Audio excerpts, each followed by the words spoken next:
Chapter 1603. Bojio felt that the Almighty was being too reserved. He didn't need to wait for the exam to be over. But on second thought, marrying after the exam wasn't a bad idea. Chin Mo glanced at the devilish smile on a certain someone's face. He arched a brow and placed the jacket over her head. It was better not to see this fellow. Especially when her collarbone was exposed, it would always make her lose control. Bojio didn't understand. She pulled the jacket off and was about to speak. "Do you want to explain the term, mistress?" Chin Mo glanced over casually. Bojio smiled, changing the topic naturally. "It's princess. It has been affecting my exam papers." Princess, who was eating cat food on the balcony. "Tell me, I'm still eating. How did I get implicated?" Chin Mo glanced up, glancing towards Princess before his gaze landed on a certain someone's face. He asked slowly, "How did it affect you?" "Whenever I'm writing the exam papers, it would ask me to play with it. If I don't, it would be depressed," Bojio said in a serious tone. Princess's fur stood up. "Meow, meow, meow. You were the one who wanted to tease me. I definitely wouldn't be depressed. It's a cat's nature. Can you blame me?" Bojio smiled lazily. "Look, it's asking me to play with it again." Princess. How infuriating, but it couldn't speak. Meow. She must have been really bored to be able to tease a cat like this. Chin Mo raised his finger, pulling her back, his voice calm. "Don't bully a cat." Princess. Master, sob sob sob. "Fortunately, you haven't been seduced by its beauty." Chin Mo continued. "I'm delaying your exam papers." Princess. "Just pretend it didn't meow. I can't focus if you don't look at me." Bojio replied lazily, her hand still wrapped around Chin Mo's waist with a devilish smile. Princess truly felt that his master was in danger of being slept with by this fellow. But his master didn't think so. Instead, he enjoyed it. Even though his master didn't show it on his face, his gaze hadn't left her face ever since he entered. Forget it. Since a certain someone had fed him dried fish today, he would just treat it as a daily show. But he was willing to bet. If the master was here, this fellow would only look at the master and not write the examination paper. In any case, he didn't like to study. Of course, Chin Mo knew that, but under normal circumstances, he wouldn't be able to reject a study companion, especially since it was suggested by a certain someone. Chin Mo unbuttoned his sleeves. "How many papers are left?" Bojio replied lazily, "Not much." Chin Mo knew her well. "You didn't write much?" Bojio saw that she had been exposed so quickly. She leaned back in her chair and smiled suavely. "How is that possible? I'm also someone who finished an entire paper." Chin Mo glanced sideways. His expression was calm, and his voice was the same. "Lord Gio is really amazing. You can only finish 1/20th of the task in an entire day." An ordinary person would be able to write 2 test papers if they just did it casually. How did you waste your time and only write 1? Grandfather Butler, who knocked on the door and came in with tea and snacks, only wanted to laugh when he heard this. Young Master Chin's poisonous tongue always managed to stab young Lord. However, perhaps ordinary people didn't understand, but it was really good to have someone to manage the young master like this. Chapter 1604. In order to prove that she was doing something proper, she whipped out her phone and swiped a few times, a devilish smile on her face. "I'm choosing a partner's suit and gown. Since my goddess is getting married, I have to look dashing." Chin Mo glanced at her, his voice faint. "Why are you dressed so handsomely for Lolawa's wedding?" "We have to let Poker Face, Xiao, maintain a sense of danger at all times." Bojio stuffed one hand into her pocket. Chin Mo smirked. "Why? Are you planning to kidnap the bride?" Bojio held her chin and tilted her head to kiss him. She smiled. "Brother Mo, Luo is a girl. In other words, you don't have to be jealous at all." The corners of Chin Mo's lips lifted, and he replied nonchalantly, "The people calling you hubby on the internet are all girls. They don't mind that you are a girl, and they still want to marry you. What do you think about this?" Bojio knew he was referring to the time when someone had confessed to her. Her face was cold and serious. "I have a family. External seduction won't work on me."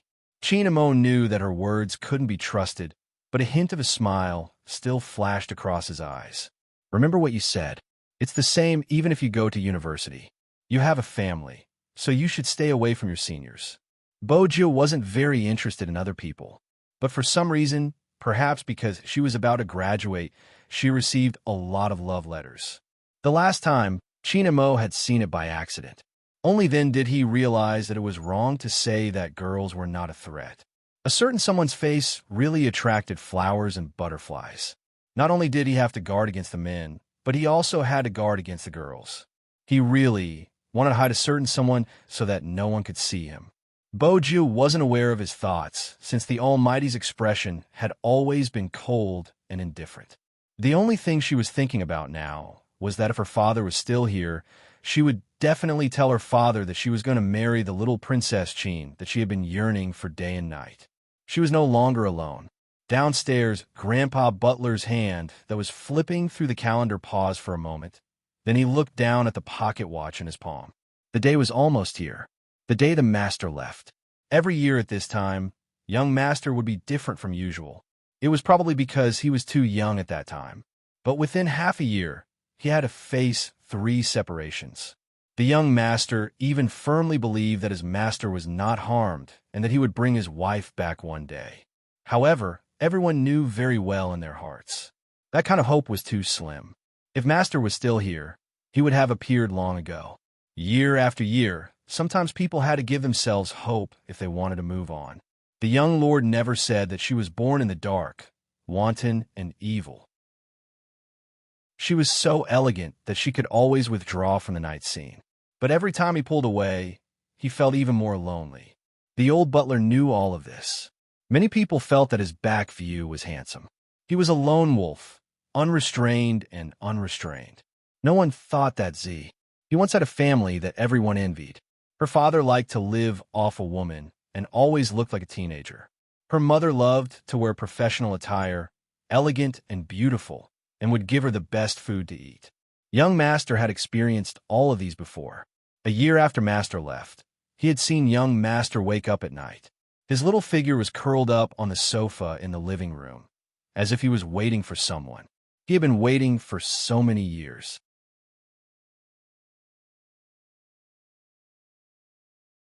Basically, he was thinking about how to take advantage of her. Bojo walked casually with her skateboard. Just as she was deep in thought, she glanced up and saw the person waiting for her. She couldn't help smiling. There was a hint of devilishness as she reached out to hug the Almighty's waist. He reached out and held her wrist. Seeing that she didn't take advantage of him, a hint of a smile flashed across his eyes. The 3 Dharma seals were still faint. Time is tight. Let's hug in the car. Chapter 1606. Chin Mo glanced at her. Other than hugging, what else can you do? Behave yourself. Bojo didn't know what to do with the little princess. Fine, behave yourself. But she hadn't expected a chauffeur. Also, the direction wasn't right. Are we going to the airport? Bojo would memorize the entire city map, no matter which city she went to. This was a talent she had been nurtured by Mr. Bo since young. Besides, she had been in Jiang City for so long. Of course, she was familiar with the basic route. Chin Mo replied calmly. We're going on a business trip. You're considered my luggage. When he said this, Bojo was reminded of her childhood. When he had come back, she had wanted him to treat her as his luggage. She had wanted to hide in the luggage. That was really childish. Business trips were good too. She didn't have to wait for the results. Once the results were out, she would pass the admission requirements. She would ask Grandfather Butler to prepare for the wedding. Bojo was indeed treated as his luggage. That was because Chin Mo had only brought 1 luggage. When they were changing the boarding pass, Bojo sat on it. Chin Mo held onto the luggage handle with 1 hand. You're going to be checked in too? The flight attendants will reject me since I'm so handsome. It's safer to leave me outside. Bojo was still wearing a mask because the movie had been online for a long time. It was easy to meet people who would recognize her. Chin Mo held onto her hand. It's not safe to leave you anywhere. Bojo. She wasn't a ticking time bomb. The person walking in front must be a multi-level marketer, Bojo said lazily. I can hack in his phone network, and Chin Mo reached out and lifted her chin. Through the mask, He kissed her lips. Hacking into his phone network is illegal in China. Kiss me a few more times, and I'll consider stopping, Bo Gio said devilishly. Qin Mo pinched her face. When Grandfather Butler hears this, he will feel that he has failed to teach you. I'm also tempted by his beauty. Bojio smiled faintly. Qin Mo looked at her face, his eyes deepening. Then he pulled her into the corner. Further ahead was the smoking area, which happened to be a blind spot. He reached out to remove a certain someone's mask. When he lowered his eyes, even the strength of his arm around her waist had changed. The tip of his tongue came into contact with a slightly cool touch, and a numb feeling rose from his tailbone in an instant. Then his mind went blank. Bojio thought about it. Back then, if they had only sent him over and used the honey trap to the end, she would have surrendered long ago. It was not good to only look at one's face. Yes, it was indeed not good, but kissing seemed to be able to fascinate people. I want to be closer to you. That way, he would be able to avoid thinking about some dark things. She had said long ago that when one didn't know what warmth was, they probably wouldn't crave it so much. However, after knowing this, even if he was in the dark, he still wanted to be illuminated by the light. Every year at this time, she would feel that everywhere was empty, so she would stay in a nightclub for several days in a row, surrounded by a group of people. Lively places seem to have this kind of magic. At the very least, it could occupy some of your thoughts and prevent you from thinking about certain things. There should be no more nightmares this year. After kissing, there were sweets to eat. Chapter 16:07. When they reached the plane, the person beside him was indeed much more obedient. When Qin Mo turned his head, she was already asleep. Her silver hair fell down and hit the bridge of her nose. She looked strangely obedient. The air stewardess came a few times. Qin Mo indicated that it wasn't necessary. Then he emptied his hand and covered her with a blanket. His eyes paused for a moment as he looked at that face. Sometimes he would always think about it. If he had really taken her away as a piece of luggage back then, wouldn't he have so many regrets if he did that? Whenever he thought about that small figure hugging the keyboard and sleeping when he wasn't around, he would feel an indescribable pain. There would always be an indescribable discomfort. She was still here. She was still here. Qin Mo thought for a moment. He reached out and took the amulet off his neck and put it on her. He caressed Bo Jio's hair. Then he kissed her lightly. When the air stewardess saw this scene, she felt that it was beautiful. It wasn't like she hadn't seen couples on the plane, but she had never been like this man.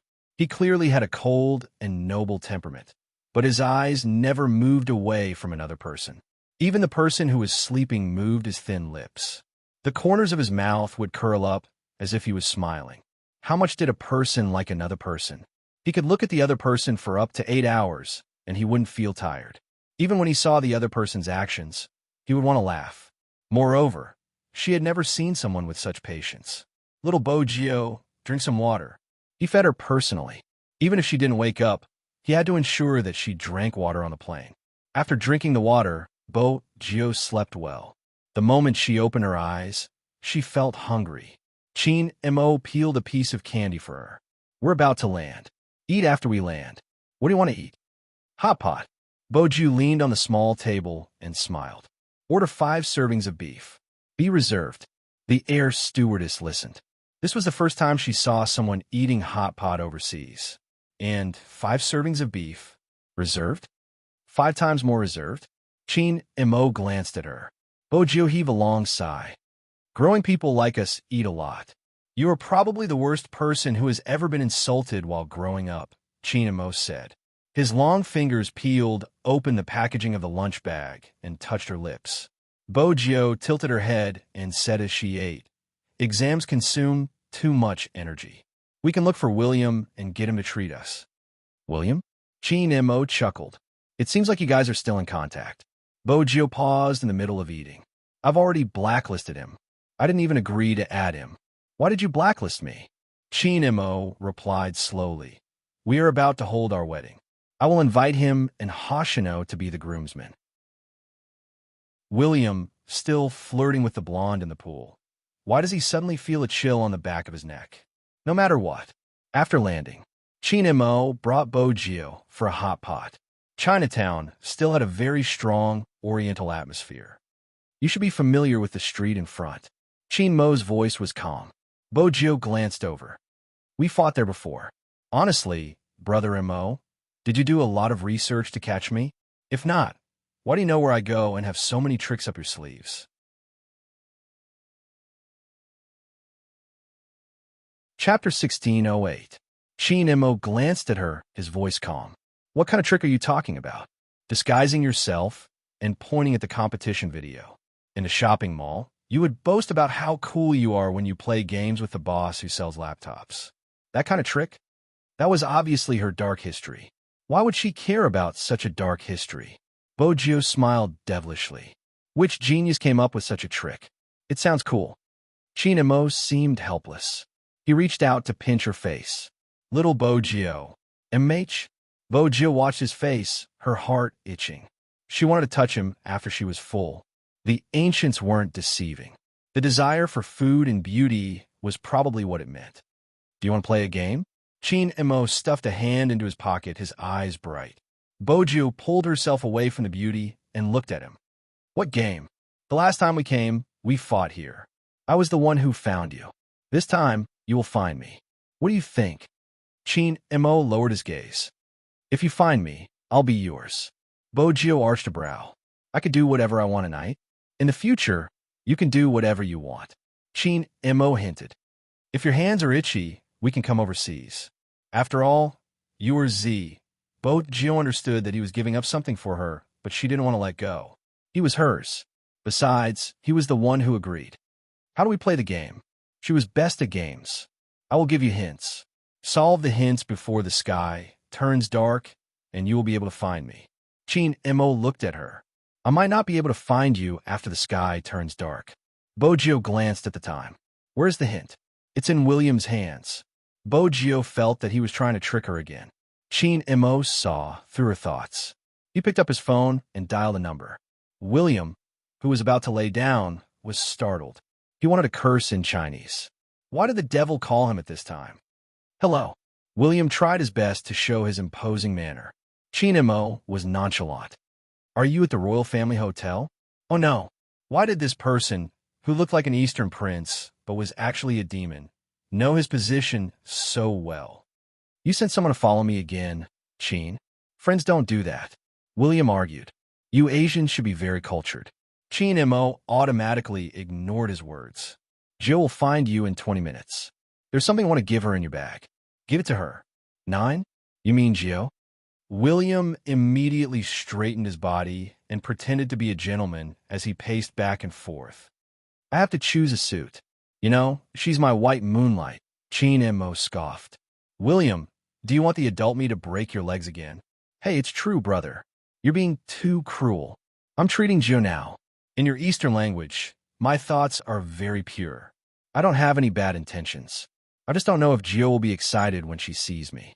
It could be said that William's desire to live was very strong.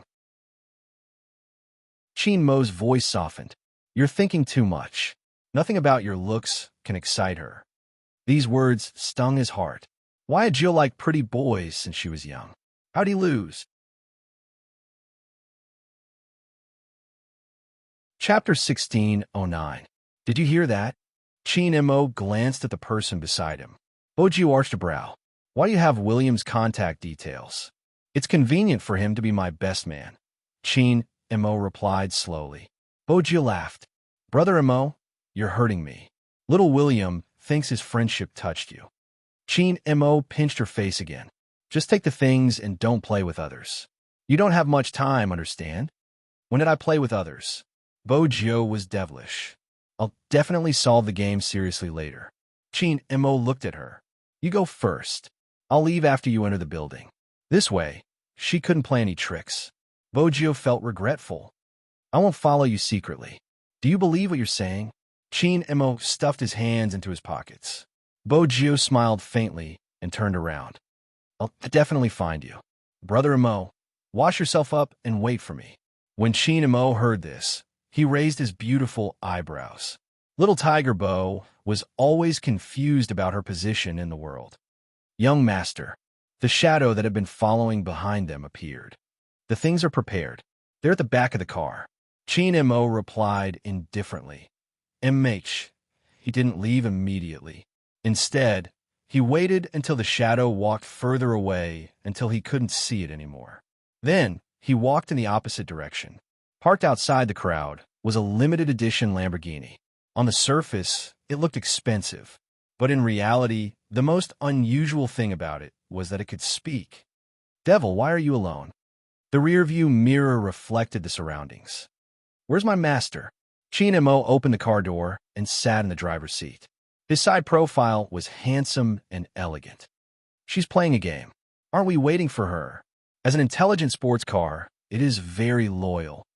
Chin Mo pressed the steering wheel with one hand and turned it. Let's wait somewhere else. Where? Little Blackie was confused.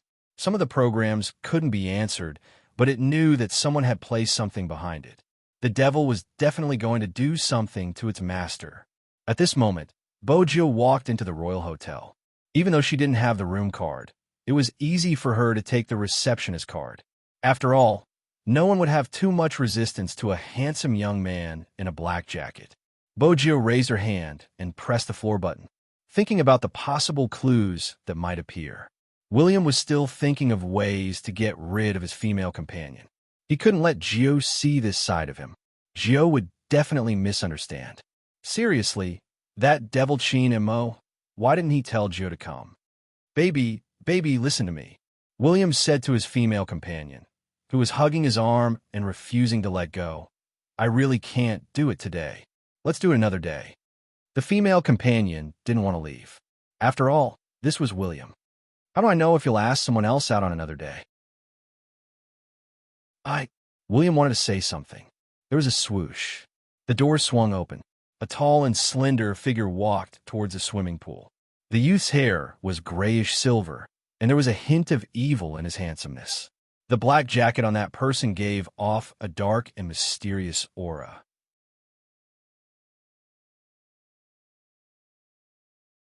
Chapter 16:10. Most importantly, that person didn't seem to be embarrassed at all. Instead, he grabbed a white wooden chair and placed it next to the swimming pool. He sat on it and said to the female companion beside him, I need to borrow this person for a few minutes. After a few minutes, you guys can continue to be intimate, okay? Honestly speaking, his female companion's eyes had been fixated on this person ever since he had entered. Now, he was even more overboard. He actually looked like he was in full bloom. This first.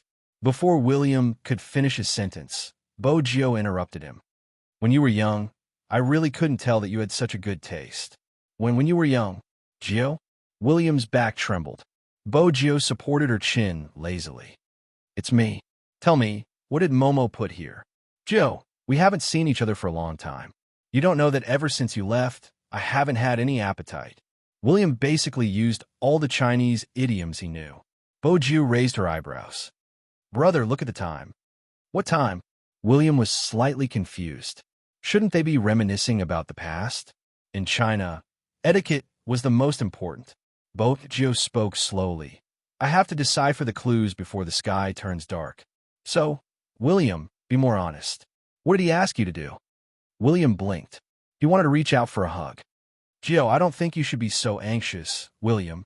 Bojo accepted his hug and smiled. If you want to be beaten up by me, you can continue wasting time. If I can't marry Momo, I might accidentally destroy your house. William instantly froze. He believed Gio's words. When they were young, the devil had used this point. Why didn't Gio change after they grew up? William inhaled deeply. He had a big head and red hair. He looked aggrieved. He just asked me to take something. I haven't opened it yet. You know that I'm really traumatized by your devil MO. I don't dare to touch that thing. What if it's a bomb? Gio, really, he isn't like what you think. He's a little princess. You don't know how scary he was when he was young. He's so handsome. He's a little princess. Bojo patted his back. Give it to me. William was speechless. He had completely lost hope in this world that only cared about appearances. Besides, he wasn't bad either. Looking at his reflection in the pool, he was also very handsome. The Easterners really don't know how to appreciate them. William took out a box dejectedly. That devil, could it be a ring? Geo didn't reply. She opened it and took the item out. This game, Super Mario? Didn't you like playing before? William didn't understand. He tried his best to wrap the scarf around himself. After all, no matter how handsome Nine was, she was still a girl. She was still his white moonlight. Why did the devil give you this? Geo didn't reply, her gaze landing at the side. There's a game console here? How do you know? The Royal Hotel is different from other hotels. It's the only hotel that provides an antique game console for everyone, William said excitedly. Geo took the game plug and walked over. Geo, what are you doing?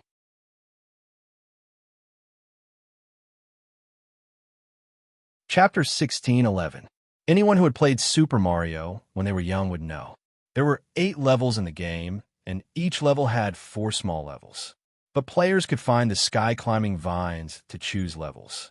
For example, the second level of the first level could be skipped directly to the first level of the 4th level. In the second level of the 4th level, there were hidden gold coins and sky-climbing vines that could be skipped directly to the 8th level. If it was someone else, it would definitely take a long time to clear the 8 levels. Some people couldn't even clear the levels when they grew up. But to Geo, she was very familiar with this game and had even studied the programming code. She knew where the hidden compartment was. She sat on the carpet, holding the game controller and controlling the character in the game. At that time, the game wasn't as cool and vivid as it was now. It was just a little person with something on top of her head, jumping over all the obstacles and moving forward. But even so, William was already dazzled by the scene. After all, he had played Super Mario when he was young. Why hadn't he realized that it was possible to skip levels? And Geo's operation was too nice. However, William wasn't too surprised by this.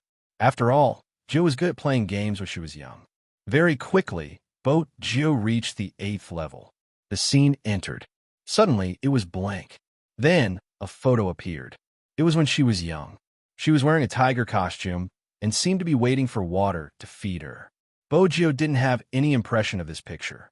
Then, the scene returned to the game. It was just that this game had been reprogrammed. Geo controlled the character. Every time she took a step forward and hit an obstacle, a corresponding sentence would appear. I like you. I liked you when I was young. I like you when I grew up. Little Geo, Madam Chin. Come and get your sweets. Geo couldn't help but smile. William's eyes widened. F***CK. Do Asians use this method to confess their love nowadays? That devil didn't seem like someone who would do such a thing. This was no different from coaxing a child. But Geo fell for this trick. Seriously, William inhaled deeply. He was speechless. The game ended here. There weren't any other levels. This meant that they had passed. But the clues, Geo glanced at the words. Finally, she lowered her gaze and pulled out all her memories. After sifting through many, only the Royal Hotel was left. 9. William tilted his head in confusion. Geo suddenly stood up and opened the fridge. It was a must for star-rated hotels. However, after opening the fridge, Geo's fingers stilled. William grabbed his hair and said, "Who changed everything in a fridge into sugar? Aren't there only some sugar here?" But under so many brightly colored skins of sugar, there was only one, and it was very eye-catching. It was made of black sugar with a Z logo on it. Geo reached out and took the candy out. Then she realized it was a small message device. This kind of thing ordinary people really cannot get their hands on, but she often used it. Geo took it, pushed her fingers upwards, and turned on the switch. Then a noble and deep voice with a magnetic texture slowly came out from inside.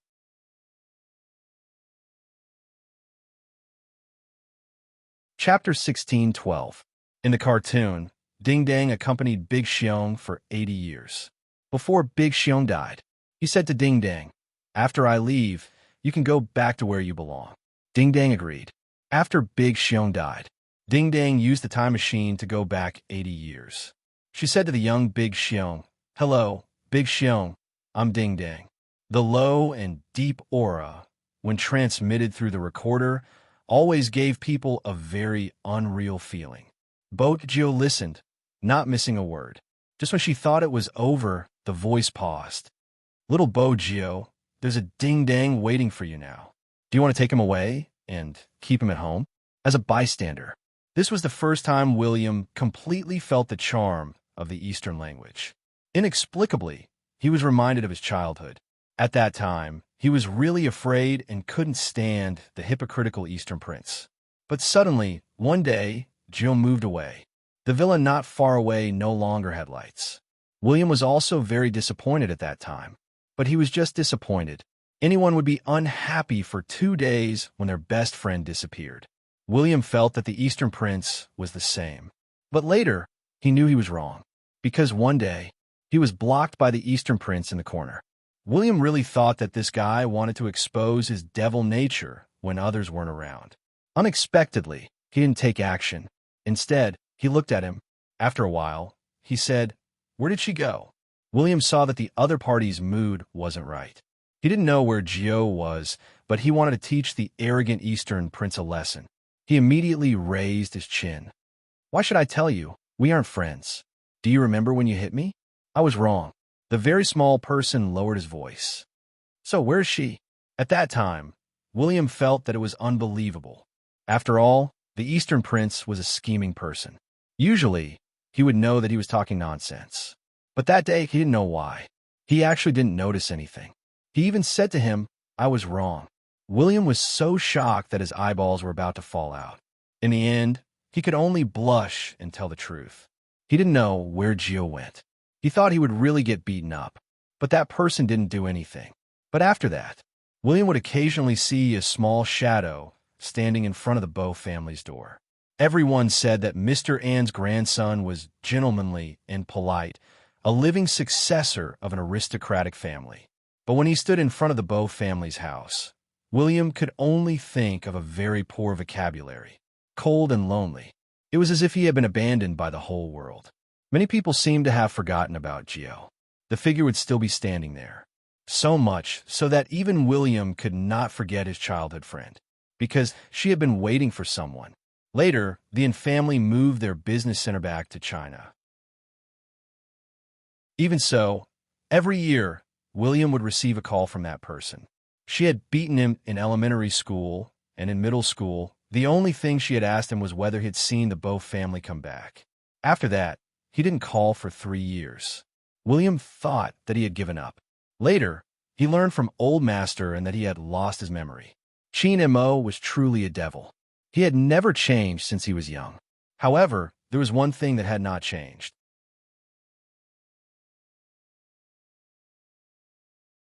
Chapter 16:13. To her, liking Chin Mo was like a child who didn't have any candy.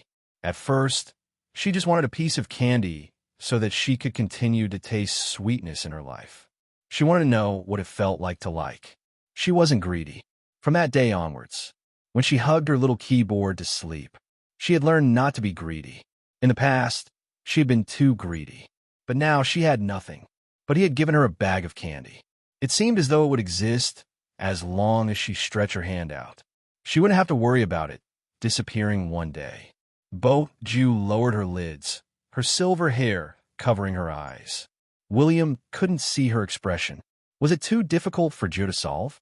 Why did that devil recite a clip from a movie about Doraemon? What was he thinking? Even if Jill loved to watch cartoons when she was young, she should have been straightforward. Why did he have to find clues? But what exactly was the clue? William was interested in the game. He touched his chin and studied it. Bojo stood up and looked down at him. Car keys. MH? William was still in a daze. Bojo slung her black jacket over her shoulders and reached out. Your car keys, I'm going to look for someone. William's eyes widened. You know where he is? Bojo replied lazily. MH. William tightened the towel around him. He leaped over and dug out the car keys, tossing them to her even though he was a man and didn't need to be embarrassed. But he had only worn a pair of black underwear for his female companion. Gio's way of entering had been too domineering. He hadn't even had the time to wear his clothes. He had been wrapped in a towel until now. He was curious. How did you know where he is? Didn't the devil just recite a clip from a movie? No, there are many other clues. You are one of the clues. Bojo took the car keys and prepared to leave. William followed behind. "I'm one of the clues." MHU Super Mario Doraemon. Gio glanced back, a devilish aura emanating from her. "It's all related to when I was young. He was telling me that life is like the first time we met. He did it. He has been waiting for me at that place, waiting for me to return." William was stunned. That place? Could it be? Before he could voice out his conjecture, the slender figure had already disappeared around the corner. The receptionist in front of the Royal Hotel was talking to the guest, asking him if he needed to park his car. A red light flashed before his eyes. The wig on top of his head was blown away by the wind. Which customer was driving so fast? This was speeding. Gio didn't look behind. She didn't have the time. It was going to be dark soon. There was still a long way to go. Therefore, she had to be fast. Thus, on this day, in a long, silent Fifth Avenue, once again, the siren sounded. This was because a red convertible was not only driving very fast, but even when it encountered a roadblock, it didn't even stop and directly drove past it. When the local officers on duty saw this scene, they got into their cars, shifted gears, and chased after them. It had been a long time since he had seen such a scene. He dared to continue accelerating under the hot pursuit of the police. He had no intention of turning back. She even did a beautiful flick of her tail. She shook off the 3 cars chasing her. Her movements were handsome and arrogant, the smooth arc of the car shuttling between the cars. Her flamboyance was impeccable. The radio station did the corresponding broadcast.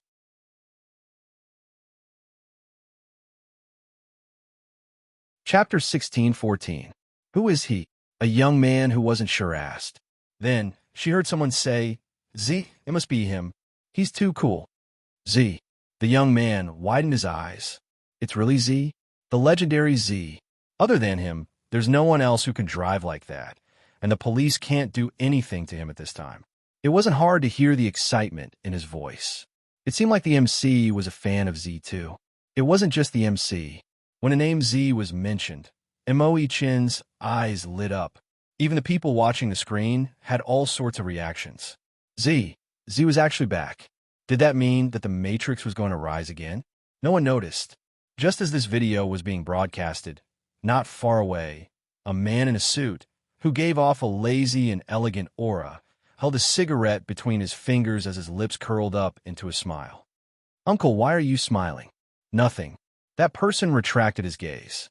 He seemed to be distracted and shallow, compared to some people's revelry. William was really in pain. His phone had been ringing nonstop since a while ago. Every message was related to his car. Violation, violation, and violation. William's eyes widened, and he grabbed his hair. "Gio, what on earth did you drive my car to?" At this moment, Gio had already disappeared from everyone's sight. In the past, she had been a low-profile black. Now, she was an arrogant red. But no matter which color she was, the appearance of this person meant that the Fifth Avenue would become different again. Some people didn't welcome Z's return, especially the hidden power and money transactions. Didn't they say that the Hacker Alliance had collapsed? Why did this person appear again? A certain gang boss in the Fifth Avenue, who was usually their nemesis for the nightclub territory, didn't fight for the goods. Instead, he made an unprecedented phone call. It was because Z had appeared again. The two bosses temporarily put aside their grudges. They were seriously thinking about how to guard against Z. However, no one knew that they wouldn't just have to guard against Z. The hardest to deal with would be the person beside Z. More importantly, Gio didn't have time to deal with these people. Now she only wanted to see her little Princess Chin and tell him that she hadn't changed. The sports car skimmed over the bridge, its body flashing. With another turn, it drove directly into the villa area. It was already dark. Gio lifted her lids and looked into the distance. Because many years had passed, looking at this place now, he felt that it was somewhat different from before. But when she got closer, she realized that the small courtyard surrounded by white logs, the lawn, and the two-story attic gave Gio an illusion. It was as if the moment he turned around, he would be able to see the person he once knew. The moonlight gradually shone down. Gio walked forward until she reached the innermost villa. A Chinese character was carved on the wooden sign on the fence. The word "thin" was clearly visible. A familiar slender figure was standing by the fence, with one hand in his pocket and the other holding a piece of paper. That piece of paper should have just been taken out of the mailbox, and he could still see the traces on it. Bogio paused and glanced over.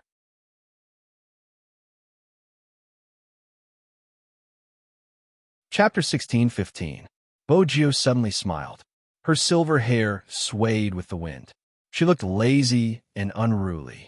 Originally, she wanted to walk over and hug him. Then, she would start taking advantage of him. After all, a certain Almighty had said that as long as she found him, he would be hers. Unexpectedly, before she could do anything, she was pulled into his arms. As she breathed, she could smell the fruity aroma of the trees, mixed with the minty tobacco on his body. Bogio had always been thick-skinned. After she was hugged, she wrapped her arms around his waist. I was always worried that we wouldn't make it in time. I didn't expect the sky to turn dark. It's okay if it turns dark. Chinamo lowered his gaze. We can still wait for a long time. Bogio looked at him. Then, is he mine? I've been yours for a long time. Chinamo lowered his voice, his eyes filled with emotions. After he read the letter, he understood that he wasn't the only one who was upset back then. There were even some typos in the letter, but it didn't affect the meaning she wanted to express. Momo, don't be angry, okay? I'm in a very big castle now. Although Grandpa, Butler said that Grandpa and would definitely not agree, I still want to ask you, are you willing to stay in the castle with me? I can buy you a lot of writing brushes. Don't you like to write? If you are willing, write back to me. I will definitely come back to get them. Chiamo looked at Momo and said, Momo, I miss you so much. There's no one here to buy me candy to eat, and no one to help me roll up my sleeves. I've already wet a few pieces of my clothes when I was washing my face. I know that you are angry that I went out with William, but I didn't go out to play. Because I was worried that something would happen to my father and mother. I went to pray. Chinamo didn't know how she felt when she came back to get the letter. But the moment he closed his eyes, he seemed to see her wearing little tiger pajamas. She was washing her face with great effort. Her sleeves were always wet, but she was alone because no one was helping her. He remembered that his grandfather had asked him in the past, was he really going to treat little tiger, Bo, so well? At that time, he had thought that since he had decided to raise the child, he had to raise her well. Moreover, a certain someone was extremely stupid. If he didn't raise her well, who would? But he didn't do it. The words on the letter were all crooked. Even his tone was very childish. At that time, was there no one else besides Grandfather Butler by her side? He had told himself that he would take good care of her, but he had failed to do so. Chinmo tightened his grip, his breath landing beside her ear. His voice was magnetic. Little Bogio, let's get married. Marriage? Bogio's eyes sparkled. Now, didn't they say that he wasn't of legal age? Chinamo pushed her hair aside with his fingers. We'll get married overseas first. Can I get married twice? Bogio smiled lightly. All right. Chinamo lowered his lids and planted a kiss on her hair. An old granny lived in the villa next door. When she came in, she saw this scene. She had chatted with the tall young man and asked him why he was standing here and not going in. He said he was waiting for his wife. She asked why they didn't go somewhere to wait. The young man said that his wife would not be able to see him. He wanted that person to be able to see him as soon as he arrived.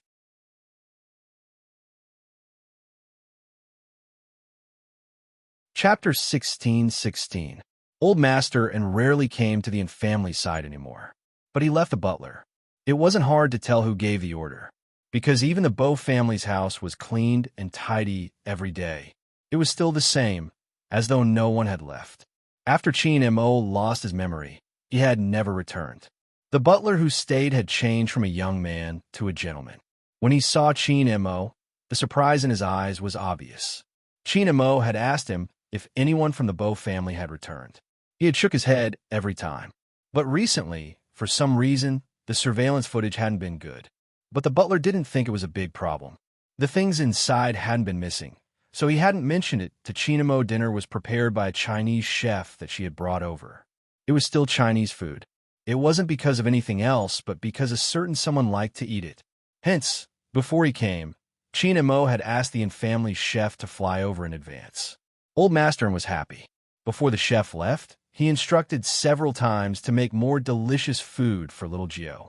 When Bo Gio was eating, she was lazy and didn't do anything out of line. She just kept sending text messages. The main target was Lin Feng. Give me a gift. Lin Feng still had a lot of documents to sign.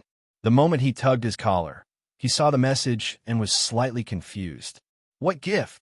Mine Captain's gift. You have to give me a double. Bo Gio replied with chopsticks in her mouth. Lin Feng chuckled. Little Spade, you aren't of legal age yet. Why are you giving me a gift? We'll get married tomorrow. Bo Gio typed. Abroad. No matter how Lin Feng heard it, she sounded like she was showing off. He stood up instantly. Yun Hu, who was sitting beside him, pushed his gold-rimmed spectacles up the bridge of his nose nonchalantly. Lin Feng didn't know what he was thinking about. He glanced over. Hey, Hu, why don't we go out and get married? Yun Hu's fingers paused. He glanced up, his voice slow. Get married? Lin Feng had blurted out that sentence. Now, he felt that it wasn't realistic. It was all Little Spade's fault. Cough, I was just joking. How can we get married? Lin Feng sat down. His face was a little flushed. He was indeed too impulsive. No matter what, they were different from others. Recently, he had heard that the Yun family intended to let Huzi enter the government. If that was the case, marriage was indeed too unrealistic. After all, the environment was completely different and it would affect him. Unlike him, he didn't have so many considerations when doing business. But why was there a vague sense of disappointment in his heart? It was probably because of Yun Hu's reaction. Lin Feng told himself not to worry about personal gains and losses. Wasn't it just marriage? What was so good about it? He took a document and continued to sign it. The conference room returned to silence. Yun Hu didn't say anything. After signing a few documents, Lin Feng felt a tightness in his chest. He tugged at his tie, grabbed a cigarette, and walked into the smoking room. He didn't know that behind him, Yun Hu had picked up his phone and sent 2 words to the person on the other end. Thanks.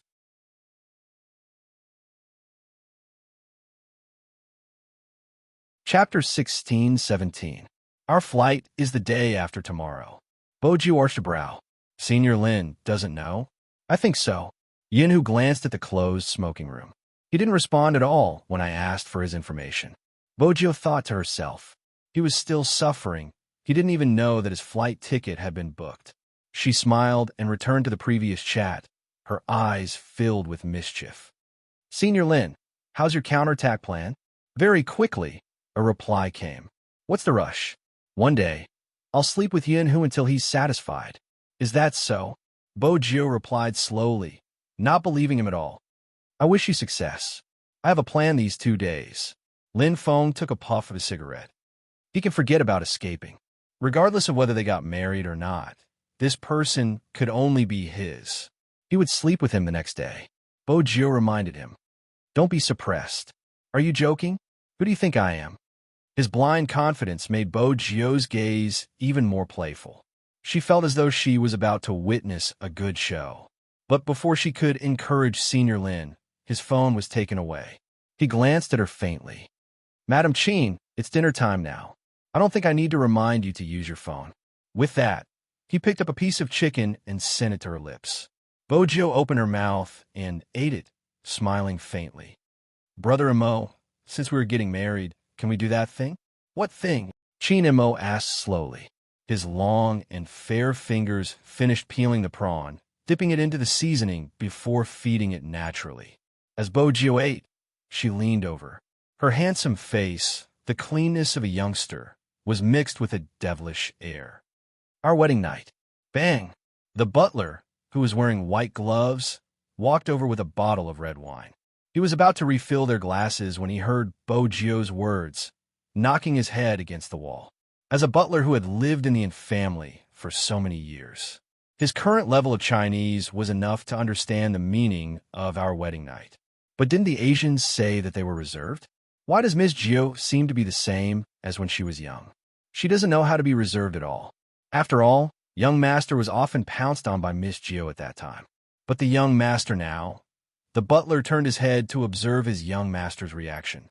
Unexpectedly, young master just wiped the corner of his mouth with a napkin his expression noble and cold. Sure, the butler felt that at this moment he should have disappeared. He was the only one with a weaker tolerance. Bojio wanted to drink another glass of red wine.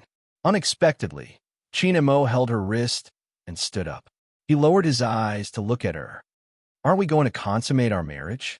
Now, why did it feel like the Almighty was more anxious than her? Bojio glanced up. Chinemo lowered his voice. Have you ever heard of the phrase, no waiting after the deadline? Bojio smiled and stood up. Now is the time. Anyway, when she saw him standing under the streetlight, her hand started to itch. The Almighty's temperament was so cold that it made people want to beat him up. Chinemo glanced sideways at the person beside him. She looked as though she had stolen honey and was smiling wickedly. His thin lips lifted. She didn't even bother to hide her desire to take advantage of him. Since that was the case,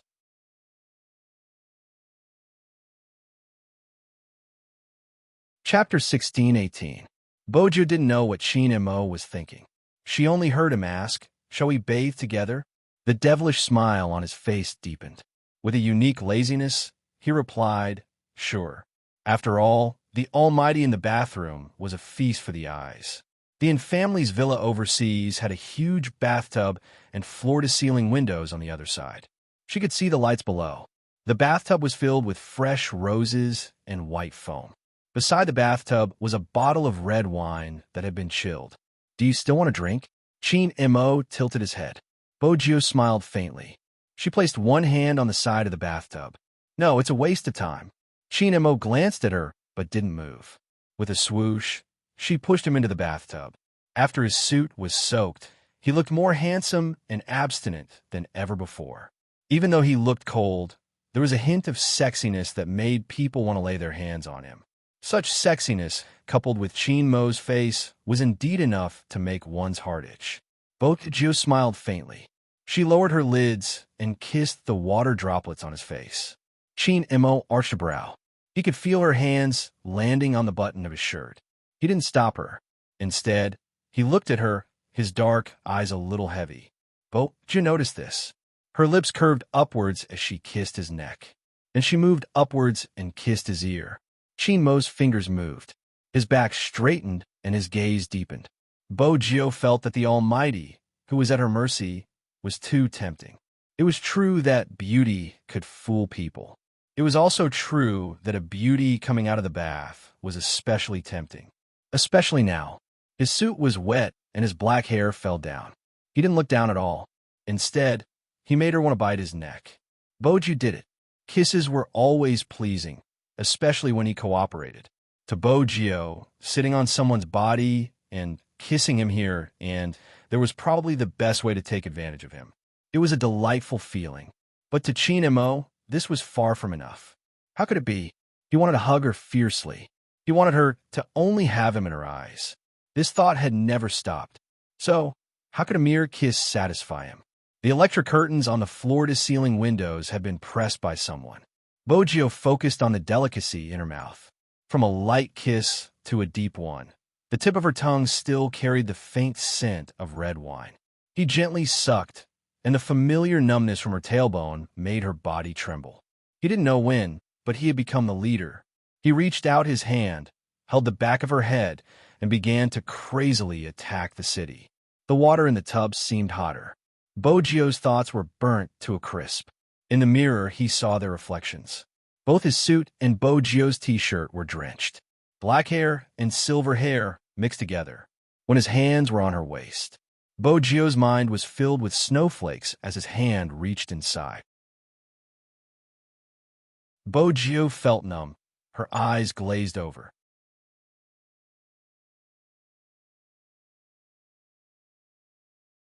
Chapter 16:19.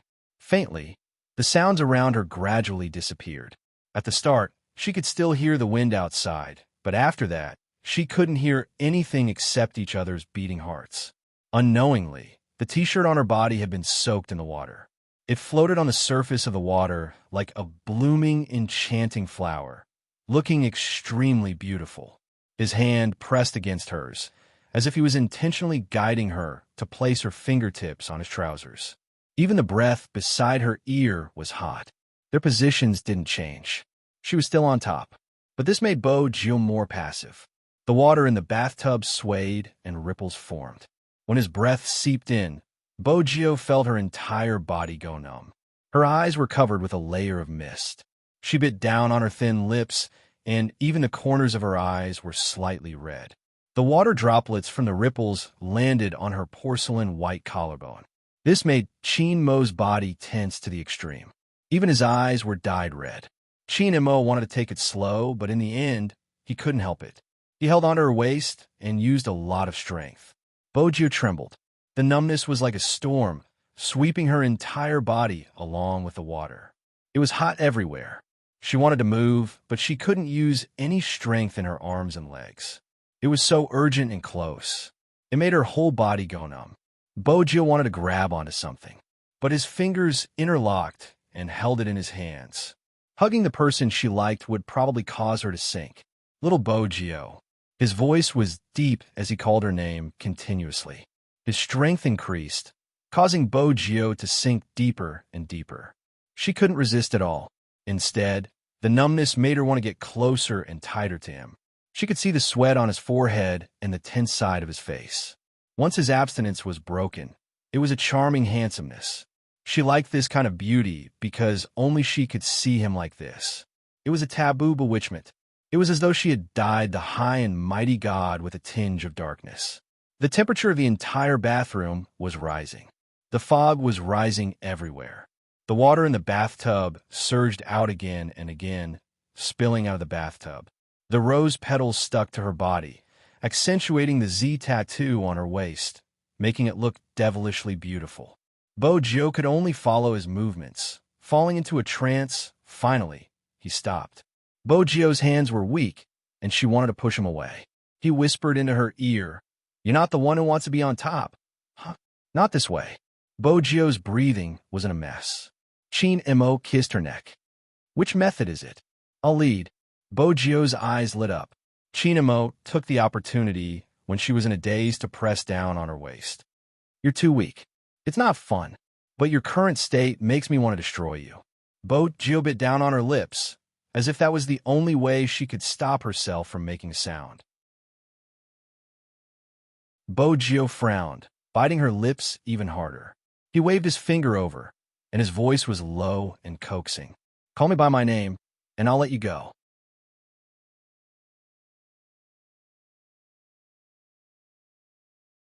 Chapter 16:20. Chin Mo's eyes widened. It was as though the only way to relieve the deep desire was to hug her tightly in his arms. The last thread broke when she lowered her eyes. Needless to say, those seductive black eyes. Chin Mo turned his hand quickly. He didn't want to let her enjoy herself anymore. Instead, he pushed her against the edge of the bathtub. She couldn't hear any other sounds. There was only his panting and the sound of her name over and over again. When she came back to her senses, he had already carried her up and placed her on the bed. His voice was still deep. "You're right. We shouldn't stop." Compared to the previous 2 times, he didn't have to worry anymore. This time, he seemed to be more unrestrained. He knew how to make a woman happy. He was like a demon who specialized in bewitching people. He tore apart the layer of elegance and nobility. Enough. Her breathing was hurried. She wanted him to slow down, but he pressed against the deepest part of her. "Is it really enough?" Bo-gyo didn't say anything.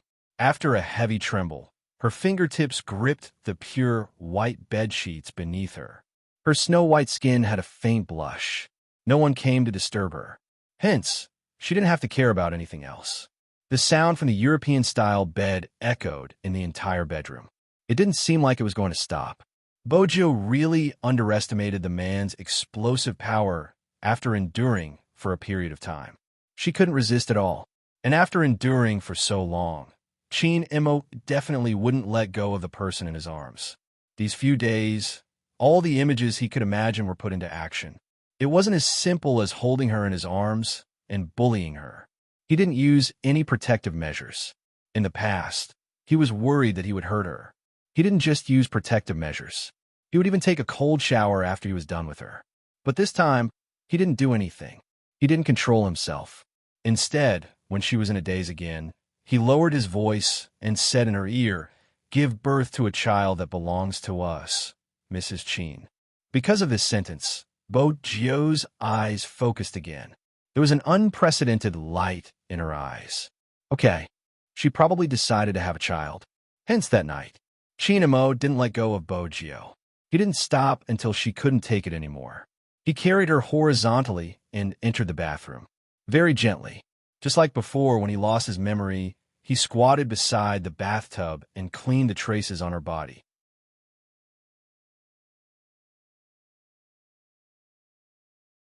Chapter 16:21. The cleaning didn't take long. Men who had been in the army usually had good stamina. Moreover, Chin Mo had come from the special forces. Hence, it didn't affect him much. He reached out and pulled the towel over, wrapping it around her body. Then, he bent down and carried her out of the bathtub. She moved a little, feeling a little resistant. Chin Mo lowered his lids and kissed the corner of her eye. His voice was still hoarse, but there was a pampering tone that wasn't present in front of others. "Stop fooling around. I'll take you to bed." The person in his arms relaxed her body. When she wrapped her arms around Chin Mo's waist, she didn't forget to say, "Mine." "And mate yours." Chin Mo ran his fingers through her hair. After he placed her on the bed, he couldn't help kissing her forehead. He probably wouldn't be able to find such a possessive person. At this moment, Bo Jio was still lazy. She was half asleep and didn't feel any difference in her body. Instead, the person she was hugging had a slightly cold skin, which was suitable for sleeping. When she woke up the next day, her back was sore. She wanted to lie on the sofa, not wanting to move at all. Why did she eat more than him when they were both eating the same food? Why was his stamina so much better than hers? Bo Jio's long legs were placed on the sofa. She supported her chin as she drank the milk. When she looked at Chin Mo, there was an obvious gloominess in her eyes. At the end of the day, she was lacking in stamina. If she really wanted to do anything to the Almighty, she would have to rely on some special methods. But this was her territory anyway. The Fifth Avenue was nearby. She would be able to get some things. After she recovered, she would go to the Black Brothers and ask for some special ones. She would use them all on the Almighty. When Bo Jio was halfway through her drink, her gaze landed on Chin Mo, who was helping her to blow the medicinal soup. Her gaze deepened. Chin Mo took a glance and knew what she was thinking. He used the spoon to touch her lips. "Don't do anything bad these 2 days, understand? Do I still have the energy to do bad things in this state?" Bo Jio took a sip. It was too bitter. She leaned over and touched his lips. "What's that taste?" Chin Mo arched a brow. "It's bitter." Bo Jio leaned her head against his shoulder lazily. "How long are we going to drink?" Chin Mo lowered his lids to look at a certain someone who wanted to be naughty even after drinking medicine. After thinking for a moment, he drank the medicine, pinched her chin, and kissed her. Bo Jio chuckled lightly. She savored the taste and smiled devilishly. "Brother Mo, you're getting better. I realize you're getting more and more undisciplined," Chin Mo said as he wiped her thin lips with a napkin. "Does your back still hurt?" Bo Jio arched a brow.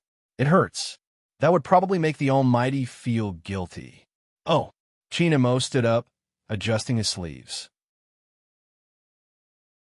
"I won't be carrying you to the wedding venue." Bo Jio. Chin Mo looked at her expression and suddenly laughed again. He lowered his lids. "Is it really painful or fake?" "Forget about the pain. I just want to kiss you until your legs turn to jelly." Bo Jio narrowed her eyes. Chin Mo caressed her head. "There is a difference between dreaming and dreaming." After saying that, he brought over another bowl of food. Bo Jio pursed her lips, feeling slightly depressed. "There's more?"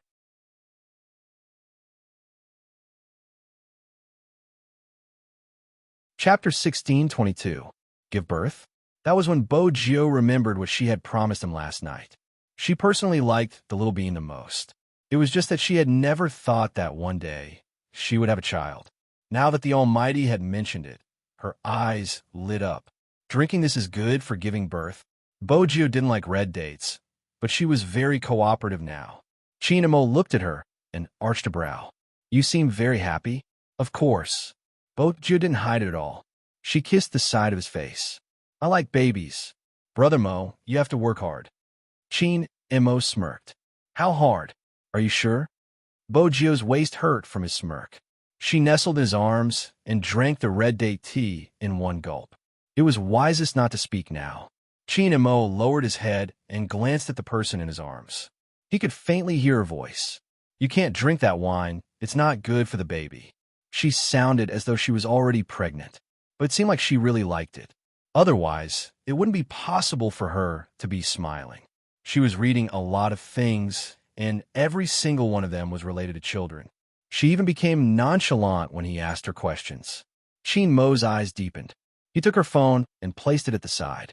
Why hadn't he thought of it before? Just the appearance of little Mo Bay was enough to divert her attention. If there was another child, Chin Mo suddenly regretted it. His voice was calm and emotionless. There's no need to rush. We can talk about it 2 years later. We have to let nature take its course. Is that so? Bojio smiled mischievously. Anyway, it shouldn't be difficult if she wanted to. It seemed like she still had to find something from the Black brothers. After all, the person in front of her wasn't easy to sleep with. Yes. Chin Mo pinched her face. Don't think of any other tricks. Behave. Bojio arched a brow. I'm very obedient. I'm asking Little Bay to attend our wedding. After all, her master has finally married her master's wife. Let her be the flower girl. Mistress. Chin Mo's voice deepened because of the title. The moment she caught sight of the handsome face in front of her, she immediately changed the topic. I'll see how I can get her a visa, so she can come over with Almighty Yun and the rest. In the end, it was not an excuse. After all, it was not easy to get a visa for the Fifth Avenue. Of course, he had to contact them in advance. Since it was a wedding, how could he be complete without his good friends? About this point, Chin Mo felt the same way, so he didn't continue to correct her for calling him master's wife. It was when Bojio was sending a message to Yun-Hu. He also took out his phone and pressed his slender fingers on the screen. He took a picture of the invitation card for the wedding venue that the butler had prepared earlier. They were sent to William and Hoshino. When William received the message, he was still reminiscing about the times when he and Gio were young, but when he saw the invitation, he was strangely unhappy. This devil was really ruthless. It was so early in the morning, and he was already making her so unhappy.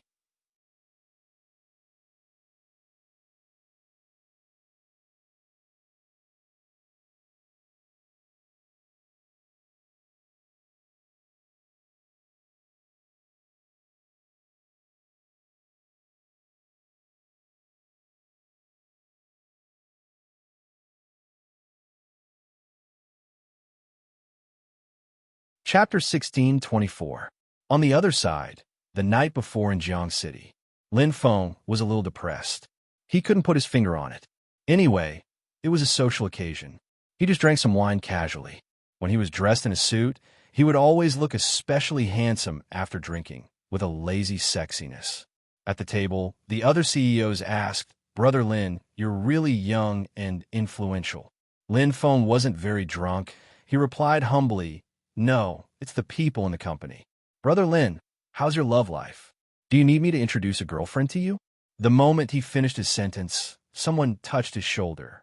That person was enlightened. He seemed to have heard that this person from the Lin family had a different taste. Ha ha, look at me. I just like to be a matchmaker. I'm used to it. Let's drink. Ha ha, look at me. I just like to be a matchmaker. I've gotten used to it. But honestly speaking, at such an occasion, there would definitely be people coming in to accompany them. But to be honest, in this kind of occasion, there would definitely be people coming in to drink with them. After all, there were a lot of beauties coming in. Basically, they sat beside each other. But among so many people, their favorite seat was definitely beside Lin Feng. However, among so many people, their favorite spot was definitely beside Lin Feng. The beauty picked up the wine pot and filled his cup again. Her eyes seemed to be saying, such a handsome man. Even if it's just business, I don't know who's sleeping with whom. This was the first time she had such a high-quality customer, of course. She had to make good use of it. It was the first time she had such a high-quality customer, of course. She had to make good use of it. And she could tell that this handsome guy was hiding something. At this moment, it should be the best time to approach him. Indeed, Lin Feng wasn't so guarded today. The main thing was that he didn't understand why Yun didn't agree when he mentioned marriage. Although he understood. Damn it, he couldn't accept it at all.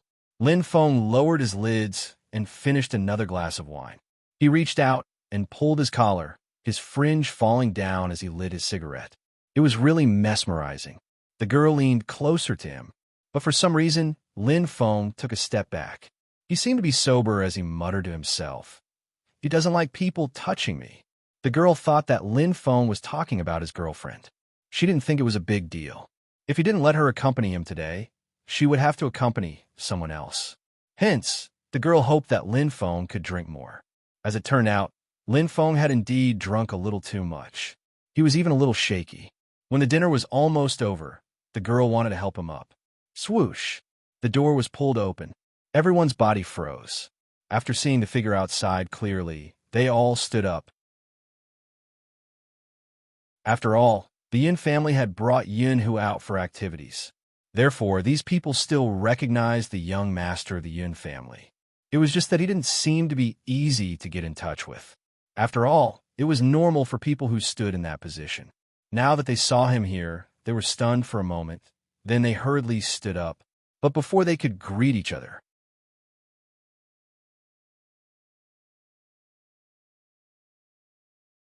Chapter 1625. It was just a polite sentence. They understood what he meant. Mainly, they knew that Boss Lin was different from others. However, he had never imagined that his partner would be young Master Yin. They had assumed that Lin Feng had a small celebrity as his mistress. After all, they liked this kind of lifestyle. Who would have thought that it would be like this? His other half was such a powerful person, and he had come out personally to handle business. What was going on? This was great. Young Master Yin had come personally to catch him. Would they dare to not let him go? They were even afraid that young Master Yin would misunderstand and think that they wanted Boss Lin to do something out of line. They hurriedly thanked him. If there's a chance in the future, we will be the host. Young Master Yin, you must give us face. We'll talk about it in the future. Yin, whose gaze was hard to read. Thank you for taking care of him today. Everyone, was he really thanking them or just pretending? It was probably because the voice was too familiar. When Lin Feng heard it, he glanced down instinctively. Yunhu, congratulations, our young master Lin still knows who I am. Yunhu's voice was neither fast nor slow. However, Lin Feng could still hear the unhappiness in her voice. He hadn't even thrown a tantrum. Why did Huzi make the first move to gain the initiative? No, he couldn't leave. He had to have a good talk with him. Lin Feng tugged his collar. After leaving the room, he pressed Yunhu against the wall, his handsome face reeking of alcohol. I'm very annoying, do you know that? Annoying? Yunhu's gaze sank because of this word. He pushed him away and arched a brow. Why? Do you think I interrupted your good time? Because of the alcohol, Lin Feng was tongue-tied. What good time? Don't change the topic. Yunhu still wanted to say something. Just then, someone walked out. It was the beauty sitting beside Lin Feng. She looked at Lin Feng with obvious reluctance. That reluctance pierced Yunhu's eyes. This made the possessiveness that he hadn't felt in a long time rise again. Without any hesitation, he stretched out his hand to stop the man who reeked of alcohol and planted a fierce kiss on his thin lips. His right hand exerted force. He didn't give the man any chance to resist. It seemed that only in this way could he calm down and listen to his explanation. Both of them were wearing suits and had the same slender figure. At this time, separated by the hotel's bamboo curtain, it gave people an indescribable sense of beauty. This kiss was seen by many people. The person who had sent the message to Yunhu thought, this time, no one would dare to drag Lin Feng to such a place. Even if they were doing business, they had to consider where they should eat. After all, no one wanted to provoke the young master of the Yun family. Some of the merchants did understand and did not keep quiet after seeing it. The girl, on the other hand, paused for a moment, then her whole body stiffened because she was the closest to the two people. Among them, the young master didn't look at her in a friendly manner, especially after the kiss. He glanced over at her through the bamboo curtain as if to say that this guy was mine. Lin Feng seemed to have calmed down by the kiss. He didn't know why, but he started laughing. Then he raised his hand and covered his eyes. I seem to have drunk too much. You allowed others to get close to you because you drank too much? Yin Hu pressed his head. MMH?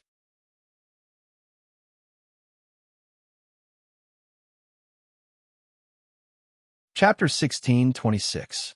Yun, who was about to ask what was bothering him. That person immediately straightened his back and seemed to be very serious. In reality, he was still drunk. He looked at him with dark eyes. Why did you hesitate when I said I wanted to marry you? Marriage? The surrounding people were all shocked. Only Yun, who looked at his tipsy face and asked, when did I hesitate? Can I tell if you hesitated or not?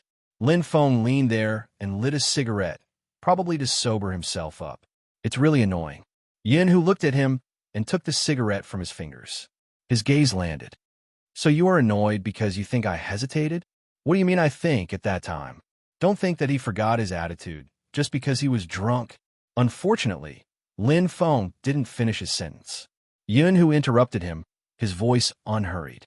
I was replying to Z's message at the time.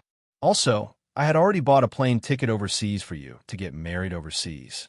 That day, you gave me your household register and information. Did you forget about it? Lin Feng stilled, his handsome face a little dazed. Isn't that for the company's business expansion? Household register and passport for business expansion?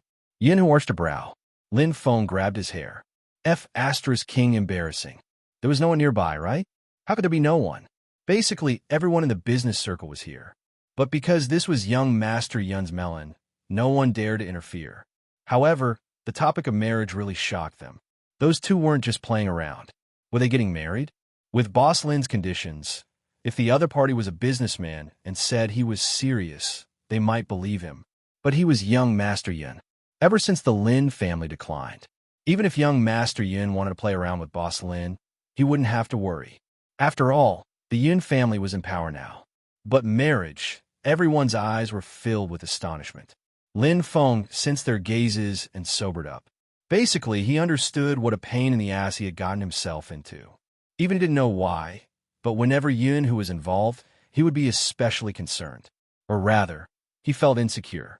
Anyway, he couldn't explain it. He felt that they just knew each other for a long time.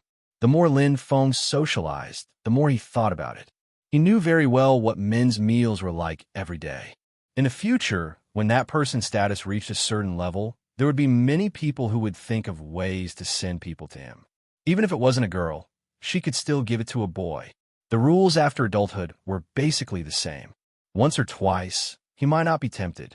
But after that, he had always liked men, right? Lin Feng felt annoyed just thinking about this. She wasn't afraid that they couldn't be together anymore. It would be better to say that he was afraid. When the time came, even if he discovered that the other party had ulterior motives, he would not want to let go. If he let go, he would still be envious and disgusted.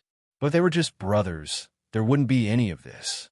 He didn't want to become that kind of person, begging for love all the time. But at the same time, Lin Feng truly understood one thing. It was getting harder and harder for him to leave such a person. She even had the thought of marrying this person. He had really gone crazy. That was why he cared about that person's reaction at that time.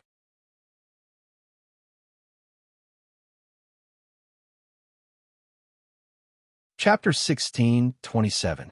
I'm asking you a question. Do you need a household register and passport to expand your business? Yun, who repeated his words. Lin Feng coughed lightly. When he came back to his senses, he stuttered. Did you just say you're going overseas to get married? MH. Yun, who glanced over. Lin Feng tugged his collar again, not looking at him.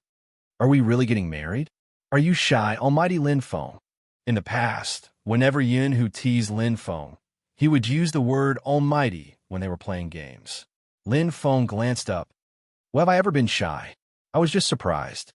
You should have told me in advance that you're getting married in such a hurry. I could have gotten my secretary to prepare a set of clothes or something, and I've already prepared everything for you. Yun Hu smiled faintly. You just need to tell the priest that you are willing when he asks you. Lin Feng's face was burning. Oh. Yun Hu asked again, are you sober? I woke up a long time ago. You came in so suddenly. Those who don't know might think someone owes you money. Lin Feng had been rather handsome during the meal, but the moment he was in front of Yin Hu, he naturally became talkative. Yin Hu smiled leisurely, reaching out to grab his wrist, his voice calm. Since you're sober, let's talk about how you almost cheated on me just now. Cheated? F***CK. That was a huge accusation. When did he cheat? He just drank a little too much. Lin Feng opened his mouth, wanting to say something. But when Yin Hu passed by the beauty standing there, he paused slightly. Do you need to bid farewell to your lover? Lin Feng didn't need to say anything. Had he really been caught in the act? He hadn't done anything. However, Lin Feng also knew that someone seemed to be very close to him just now. Before he left, Yin Hu had said that he could socialize but not let anyone touch him. That terrifying possessiveness. Why hadn't he noticed it in the past? After Yin Hu brought him away, the businessmen inside walked out. Only then did the merchants who were standing inside walk out. Apart from feeling incredulous, they couldn't believe it. Then, another figure walked over with a beautiful woman in his arms. His smile was charming. Everyone can see it now. Young Master Yin doesn't seem to like his wife coming to this kind of place. It's a social event, after all. Go to more formal places in the future. Everyone, as young Master Li who talks business here every day, is it appropriate for you to say this? After returning to the car, Yin Hu tossed the jacket in his hand to the side. It was Lin Feng's jacket. He was so drunk that he didn't even know to wear his suit jacket.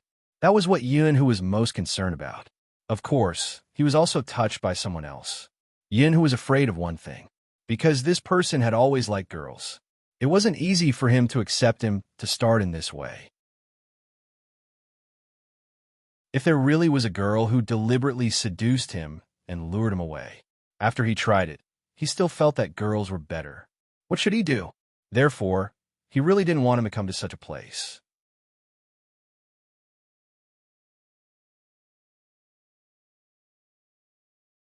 Chapter 16:28. How is that possible? What nonsense are you talking about? Lin Feng leaned back, the back of his ears burning. You don't have to be in such a position. Yin Hu didn't move. You were closer to someone just now. Are they very close? Lin Feng's eyes flickered. Then he pushed her away, and the two of them switched places. I'm serious. I was just annoyed just now, but I'm not annoyed now. If someone gets closer to me, I'll definitely push them away. Besides, I've already done that with you, so why would I still be interested in women? What before? They were both pressed against the car, but Yin Hu's aura had changed. He was much more relaxed. Lin Feng replied, "That a good time." Yin Hu arched a brow. Can I understand that no matter what happens in the future, you won't touch anyone else? That's for sure. Lin Feng glanced at him, frowning. Are you really worried that I'll be interested in someone else? MMH. The unexpected answer made Lin Feng pause for a moment. Yin Hu pressed the back of his head, his thin lips landing on the corner of his mouth. He bit down heavily, his voice even lowering. You don't seem to have realized how many rotten peach blossoms there are around you. Regardless of whether it's a man or a woman, they always challenge my bottom line. There's still a love letter from your first love in the drawer. Lin Feng opened his mouth. I forgot to throw it away. Didn't you snatch my first love away? Besides, I didn't even fall in love with her and you guys got together. It's a little unfair. Indeed, logically speaking, I shouldn't be like this. I've always felt that people who struggle with their past aren't generous, but when it's you, I can't be generous at all. Yin Hu looked at him. I don't like to open your drawer and see things related to the girl who has a crush on you. Lin Feng was slightly surprised because of Yin Hu's serious expression. He had never expected Yin Hu to feel uneasy. He had always thought that he was the only one who felt uneasy. But now, it seemed like if he really liked someone, would there be times when he would worry about his gains and losses? I'll throw it away. At this point, Lin Feng changed the topic. Shouldn't you remind Liu not to always send people to your side? Do you really think I'm dead? Yin Hu paused and suddenly laughed. He wouldn't dare. He gave it to me in the past. Lin Feng narrowed his eyes. He had an expression that said, Don't think that I don't know. It was very handsome.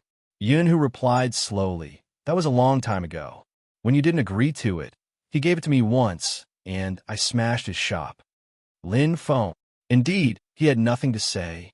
Compare my attitude to the person who came knocking on my door, and look at you. Yin, who straightened his back and tidied his collar. Don't you feel ashamed? Lin Feng felt that this direction wasn't quite right. When she came back to her senses, she was kissed again. It's so unsafe.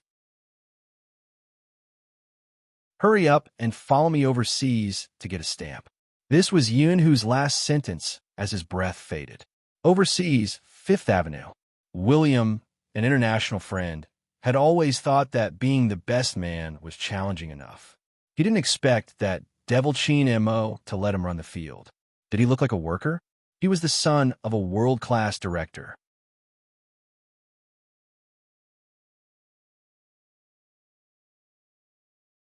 Chapter 1629. It was useless to say okay. He still had to find him. At this time, he had to show off his wealth in front of the Eastern Devil. Hence, William invited a lot of people out that day. Basically, there were people from all professions just to show off in front of Chin and Mo. One of them felt bored. Is there anything? If there's nothing, I'll go back first. You'll be playing games when you go back. What's so good about facing the computer? William lowered his voice. Just you wait. That devil will be here soon. That person was indeed interested in playing games, but he wasn't interested in Asians at all. William's description of him was a little too exaggerated. How could Asians be so powerful? In the game, they were often abused by him, not to mention in real life. He had already invested a lot of money in the gaming club under the company. He was preparing to enter some competitions. Of course, he didn't have time to waste here. Come and find me when Asians are as tall as me. That person stood up and was about to leave. The door was pushed open. It was Chin Mo. He wasn't wearing a suit, just a simple shirt and trousers. But his noble aura made the person opposite him pause. Sometimes, to see if a person had status other than the watch, there was another thing that could show it. That was the buttons on his cuffs. But this time, the cufflinks Chin Mo wore were given to him by Bojio. In some ways, Bojio had always been more luxurious than Chin Mo. It was enough to show the value of the cufflinks. Putting aside the amount of money, many people wanted to get their hands on it, but it had already been bought by someone else in an auction. Businessmen wanted this as an embellishment. Abbott was one of them. When he caught sight of Chin Mo's right sleeve, his gaze shifted and he glanced over slowly. William, on the other hand, was panicking. What should he do? The devil must have heard what he said. Based on the devil's personality, he would definitely seek revenge for this matter. He hadn't forgotten the devil's background. Obviously, Abbott didn't realize what was wrong with him. He was still very polite in front of others. He smiled lightly. Are you the Asian friend William knows? Chin Mo lifted his lids casually, replying indifferently. MH. This allowed Abbott to quickly define him. On the surface, he seemed to have a strong aura, but in fact, he was like most of the Easterners he knew. He was not good with words and did not know how to communicate with others. Previously, several universities had rejected many Asians because of this incident. He admitted that the Easterners were very strong in terms of specialization, but in other aspects, they were very average. To prevent William from deifying this person in front of him in the future, he might as well break it now. Moreover, he was very interested in the cufflinks on the man's sleeves. Speaking of which, it was strange that this cufflink had fallen into the hands of an Asian. Abbott's golden eyes smiled with some arrogance. I heard that you want William to help you find a wedding venue. Help? Chin Mo pondered the word. The back of William's neck stiffened. All right, he had received money before. Abbott continued. Some venues can only be visited by locals, but you can find them with William's connections, but it's not free, sir. Oh, Chin Mo arched a brow.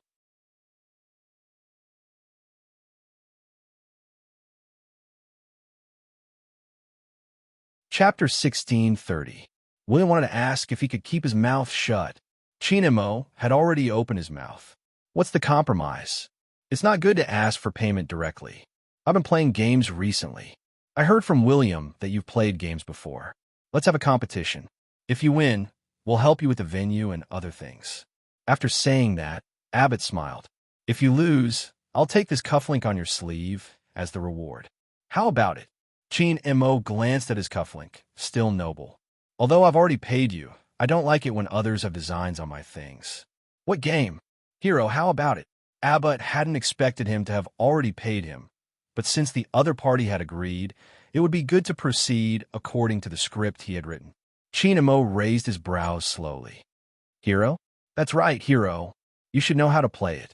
After all, it's such a popular game. Abbott didn't hear the hidden meaning behind Chin Mo's words. Chin Mo tugged at his collar, his emotions calm. I know how to play. There's no computer here, and the server is more complicated than the mobile game. Let's play the mobile game faster.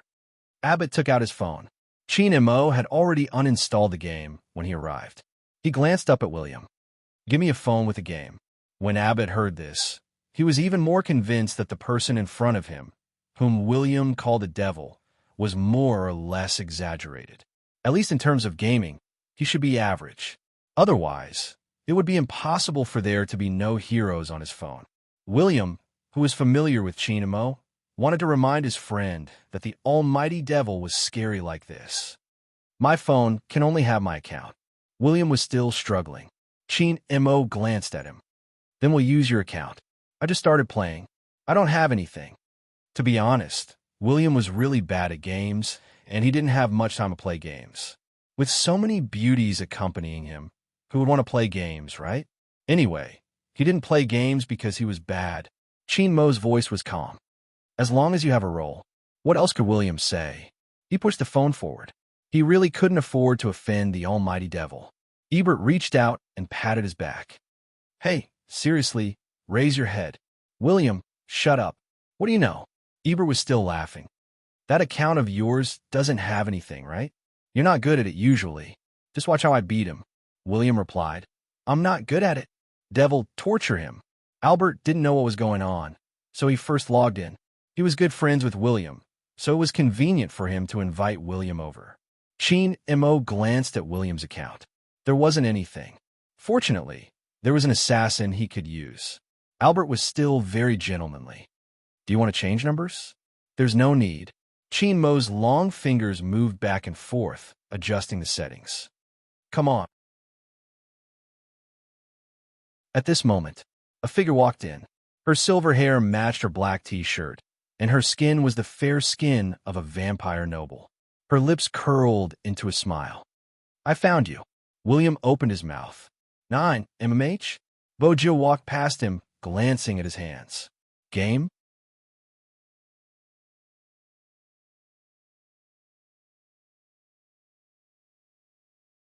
Chapter 1631. Competing with Brother Mo in gaming? Bojo arched a brow when she heard the news, a devilish smile on her face. This laugh really brought out the shadows of William's childhood. Every time Gio acted like this, someone was going to be in trouble. Albert didn't understand what was going on. Just then, the silver-haired, pretty youngster walked towards him and patted his shoulder. Excuse him. Albert was confused. What did she mean? Brother, I'm impressed. Gio smiled faintly, turning toward the people on the other side. Isn't your friend good at gaming?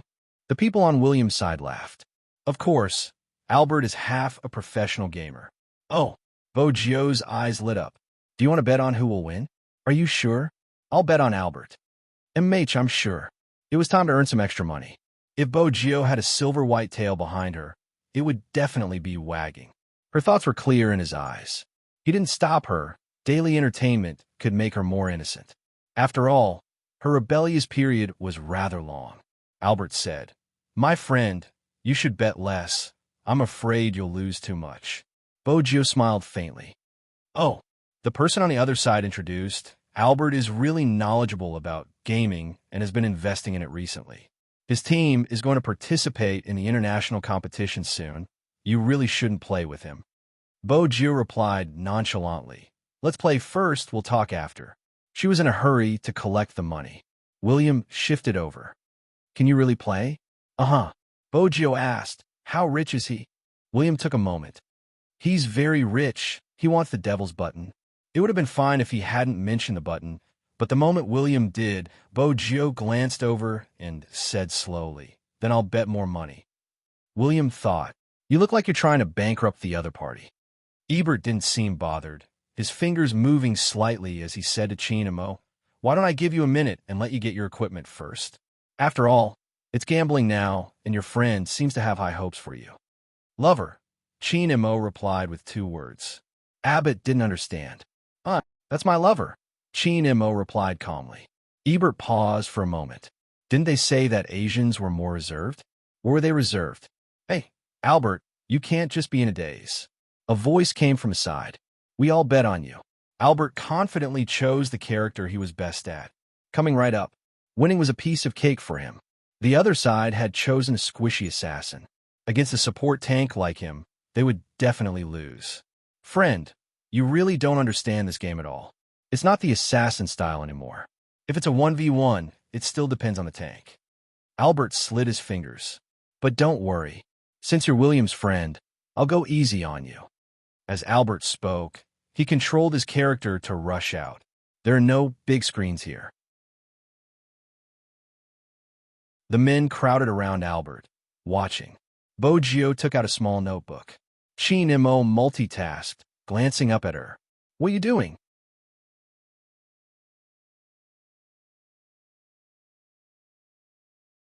Chapter 1632. William, have you thought it through? Was the devil good at gaming? William was a terrible gamer. He didn't pay attention to professional competitions and was far away from him. Hence, he didn't know that Chinimo was a professional gamer. Albert's men were excited to see how he would torture the opponent. Hence, they didn't notice the commotion. Albert had been clearing the soldiers for a long time and had started to attack the tower, but he didn't see anyone on the map. Was the opponent so afraid that he didn't dare to come? "William, ask your friend to come out. If he doesn't come out, how are we going to fight?" The person on the other side laughed. Before he could finish his sentence, Albert suddenly paused beside them. Following that, a crisp sound effect rang in his ears. "First blood. First blood? Albert killed someone?" They lowered their lids and looked at the screen. Their eyes froze, and they opened their mouths in disbelief. "Albert, how did you die?" Albert hadn't expected this either. All he did was fill in a line of minions. He had been cut off from the back. That person, how did he appear so quickly? Besides, he was a support tank. If it was a 1v1, it was impossible for a tank to lose to an assassin. The other party had been low on HP. If he had been any closer, the other party would have been dead. "I didn't notice." Albert ignored the part that had dazzled him and caused him to miss out on his skills. Wait a moment. Albert decided not to waste any more time. He would head straight to the other party's territory to find him. Thus, the resurrected Ebert walked towards the river without a second thought. With the mist as a cover, the other party wouldn't be able to see where he was. But that was just Albert's idea. Before he could cross the river, the vision that Chinamo had set up in the jungle was effective. Abbott, on the other hand, sensed the danger and wondered if he should retreat. But the silver figure beside him was one step faster. It lifted him up and hit him with a big move. Albert was still in a daze. Why was the damage so high? Wasn't the other party using William's account? William's account shouldn't have any damage. Wait a minute, finances? How could the other party's finances be so much higher than his? Albert wanted to retreat. However, he realized that Chinamo seemed to be able to predict every step he took. Even his landing spot was grasped clearly by Chinamo very soon. The music started playing again. Albert looked at himself lying in the game, and then at the silver-white figure who had recovered half of his HP. His eyes began to waver. The expression of the person standing next to him also changed. "Albert, you again. What's the hurry? I'm a late-game hero." Abbott blushed. He lifted his head and looked at Chinamo, who was moving his fingers casually. "Once I develop, it will be different." At this moment, Chinamo placed his phone to the side and stuffed a hand into his pocket. He said calmly, "I'll wait for you to clear the troops first. If you continue fighting, your home will be gone." Albert paused. This time, he realized that the last defense tower on his path was gone. This guy, he's been cutting off the line of soldiers all along. "No need." Ebert gritted his teeth. "Fight however you want." "Is that so?" Chinamo arched a brow, reaching for his phone again.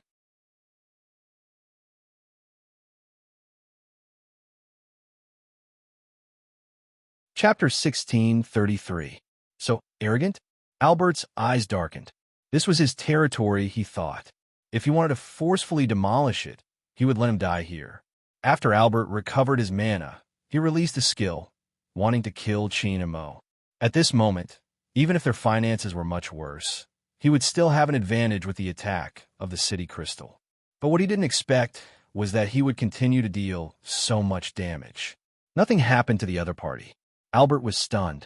He saw that the silver-white figure was glowing with a golden light, and his eyes were wavering. It was a golden body. When did this guy change his equipment? Albert was speechless. Without any skills, he was thrown into the air. That person's movements dazzled him. He wasn't able to react at all. Albert's hands were numb. He watched helplessly as that person tortured him to death in the spring. Was this guy a monster? His hand speed and movements made Albert feel as though he was being strangled. Chin and Mo just stood there as though he was saying, "If I can fight as I want, you don't have to fight anymore." Albert's face turned ashen, but deep down it was still there. After the city was destroyed, his face burned. Under his friend's disbelieving gaze, he said in a low voice, "I lost. I will try my best for the venue." With that, he wanted to leave with his people. Bogio turned. Her evil smile didn't diminish. "Sirs, please give me the bet first." They didn't have so much cash on them. The person flipped the laptop in his hands. His lips were still curved. You could transfer money online. Everyone, why'd you even think of this? William, where exactly did you get to know these two Asians? As for why William called the elegant man the Great Devil, they had basically seen it for themselves. He looked nonchalant, but when he fought, it sent chills down their spines. He was willing to lose the bet, but the amount was a little big. Albert still wanted to say something. But before he could speak, someone laughed beside his ear. "I heard that you're very interested in the button I gave to my fiancée. People usually attract trouble when they're interested in something that doesn't belong to them. Albert, your uncle is much better than you. Otherwise, your grandfather wouldn't have hesitated to give his inheritance to someone else." Albert froze when he heard that. He looked at the androgynous face in front of him, as if it had been kissed by God. He felt that although this person had bright eyes and white teeth when she smiled, there was a dark feeling about her, like the vampire aristocrats in the movies who could see through all your secrets. "Who are you? How could you? You know about the internal affairs of their family?" Boju brushed past him. "There's nothing I don't know here. William, my little princess and Mo, you really deserve a beating." William was aware that Bogio was her husband's bodyguard. He could tell from the side that Abbott had chosen to provoke the devil. He had provoked that person once when he was young. He was beaten up by Gio to the point where he started to doubt his life. It was better not to mention that experience. After all, Bogio was pure and flawless in front of Chin and Mo. For example, she was still smiling faintly, as though she wasn't the one who had said those harsh words. "Brother Mo, look, there are more betrothal gifts."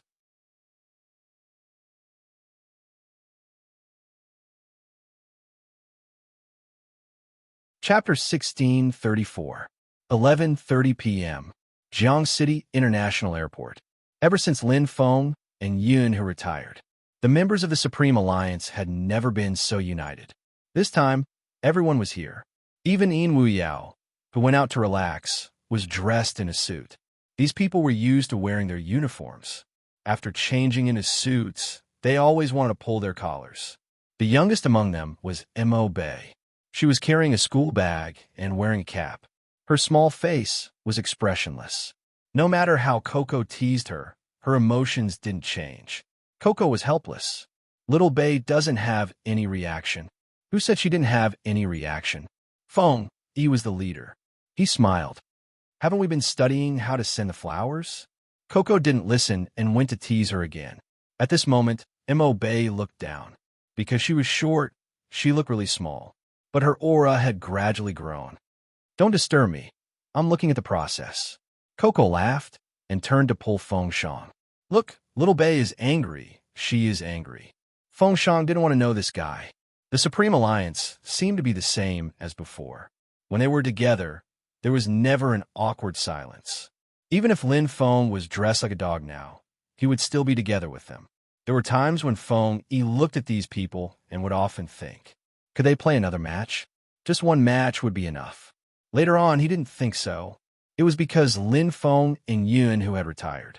He thought of many ways in which he would send them away one day. The only thing he didn't think of was because of some people's questioning. It was good now. It was all for the team to digest. In the future, they would be able to meet often. Young Master Qin probably meant to hide it completely. Indeed, it was good to live a life without being disturbed in the future. Marriage, such a thing. Feng, he had never thought about it. They were all destined to be alone. But fortunately, the Supreme Alliance still had little guy. Feng, he liked to call Mo Bei little guy. It was like this throughout the journey. There wasn't a moment of boredom, until after they alighted from the plane. Lin Feng asked him, what does a groom usually do? The top manager, Fox Feng, paused. I'm not married, thank you. Coco didn't stand on ceremony. Yin, who should be the one thinking about this? You don't have to think about it. F***, what do you mean? Lin Feng pulled off his tie, looking very handsome. You want to fight one-on-one? Afraid of you? Come on. Feng, he separated the two of them. Mind your image, this is overseas. Master sent me the address. Mo Bei said, it seems to be this location. He asked us to go there directly. Lin Feng glanced over. Who found this place? That doesn't seem like the captain's style. Wasn't Little Spade the one who proposed? Little Spade must be the one who asked for it. Coco's lips curved upwards. Didn't Captain say that he's marrying into the family? Lin Feng. The only person who can make eating rice sound so fresh and refined is the captain. Let's go. Yun, who just wanted this person to belong to him legally as soon as possible. 5th Avenue. Private villa area further up the mountain. There was a very small church. Although the church was small, it was beautifully decorated. There were even some vines wrapped around the walls, decorated with white roses. It was filled with black and red roses. Some people said that this was the private church of the nobles in the past. Some people said that the vampire count used to live here. Now the surroundings were as beautiful as a painting.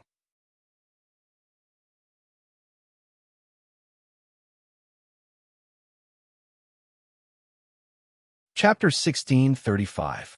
But the groom, Qin Mo, raised his eyebrows and said slowly, are you sure I want to dress like this? Hoshino smiled faintly, as gentle as jade, but he seemed to be watching a good show. Gio's idea. Why? You don't like to cosplay as a character in the game? Qin Mo didn't bother about this sentence. Instead, he looked past him and landed his gaze on Yusishin. His voice was calm. Did you bring your family? Hoshino paused for a moment. Qin Mo stood up and looked down at his white shirt. A character in the game? Should he be glad that he didn't hang a gourd on his neck? Yusishin swirled his wine glass. It's good enough that you didn't dress as a girl. Young Master Qin, you should think about it. You are marrying Z. Remember to look after her in the future. If there are any problems, you can solve it internally. Qin Mo glanced sideways and tidied his sleeves. His nobility didn't change at all. You don't feel safe. It seems like there isn't any progress. Before reminding me, find a reason why you are still single. Yusishin narrowed his eyes and didn't say anything. So what if he was married? That promise. Yusishin shifted his gaze back to Hoshino. His eyes became deeper and deeper. As one of the groomsmen, William was in charge of receiving them. He was controlling the scene outside. Behind him was a crazy Russian man who had been chasing him recently. That's right, it was a man. William was going crazy. Was he blind? He was so straight. He even gave him flowers. What the hell? After William chased him away, he hugged a blonde beauty and said melancholically, the person I like since young is getting married and I have to be the groomsman. The blonde beauty took it as a joke. Just then, a person with long black hair walked over. Looking at her back view, it was truly magnificent, especially her height, which William liked. An Asian beauty. William's eyes lit up. He flipped his blonde hair and leaned over, thinking that he was handsome. This is beautiful. He didn't finish the word person. The person in front of him glanced down. There was a sharpness in his eyes. The coldness caused William's back to stiffen. Was this a guy? Why was there such a good-looking guy? Yusishin laughed, full of bloodlust. Try saying the last word. Let's see if I will cripple you. William. Wait a minute. The people here are all Gio's friends, right? Gio, where did you get to know so many dangerous people? His gaze could really kill someone. UC Sheen watched as William trembled. He scoffed and walked into the auditorium. The person who walked out from inside had a black veil draped over her head. She seemed to remind him, "Exon, this is Fifth Avenue. What's the meaning of speaking so harshly to my childhood friend?" UC Sheen glanced up. "Did you receive the gift?" "Information system." The person standing in the light smiled. "Such a grand gesture. Something feels off." UC Sheen raised his eyebrows. "What can be wrong?" "For example, you want to ask me for her." Gio walked out, her black veil swaying in the wind, gliding past the side of her face.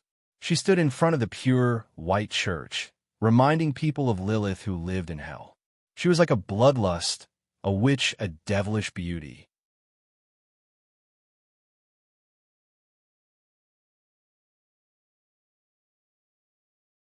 Chapter 1636.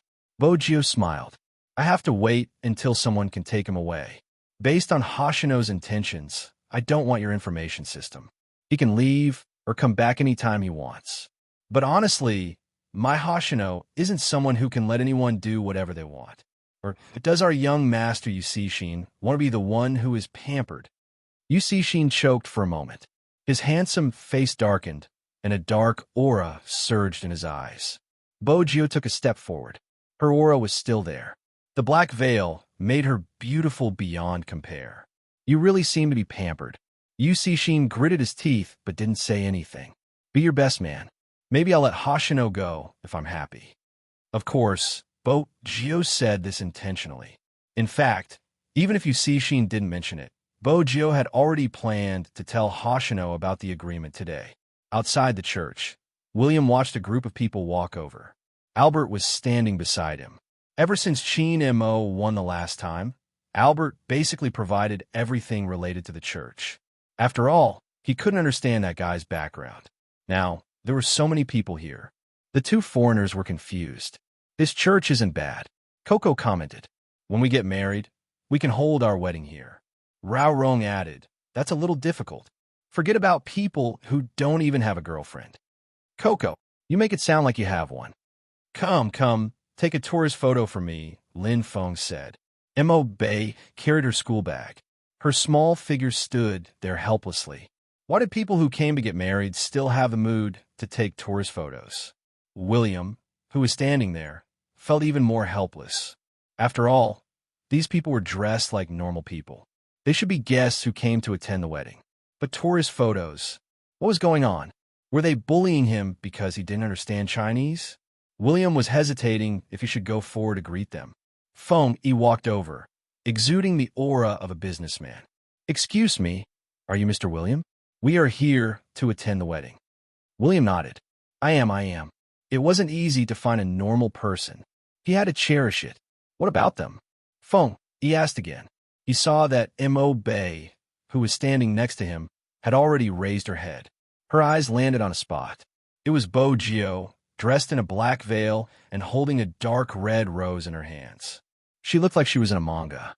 The moment she walked out, a black warbler flew up behind her, and large clumps of black feathers fell. On top of her silver hair, there was a black diamond crown, evil and luxurious. At that moment, only then did people realize that this person was really going to get married. It was just that the wedding dress was different, and the accessories were also different. It was as if it had come to the demon world and met its beautiful master. "Master!" Mo Bei walked over. Her small figure had no emotions on her face.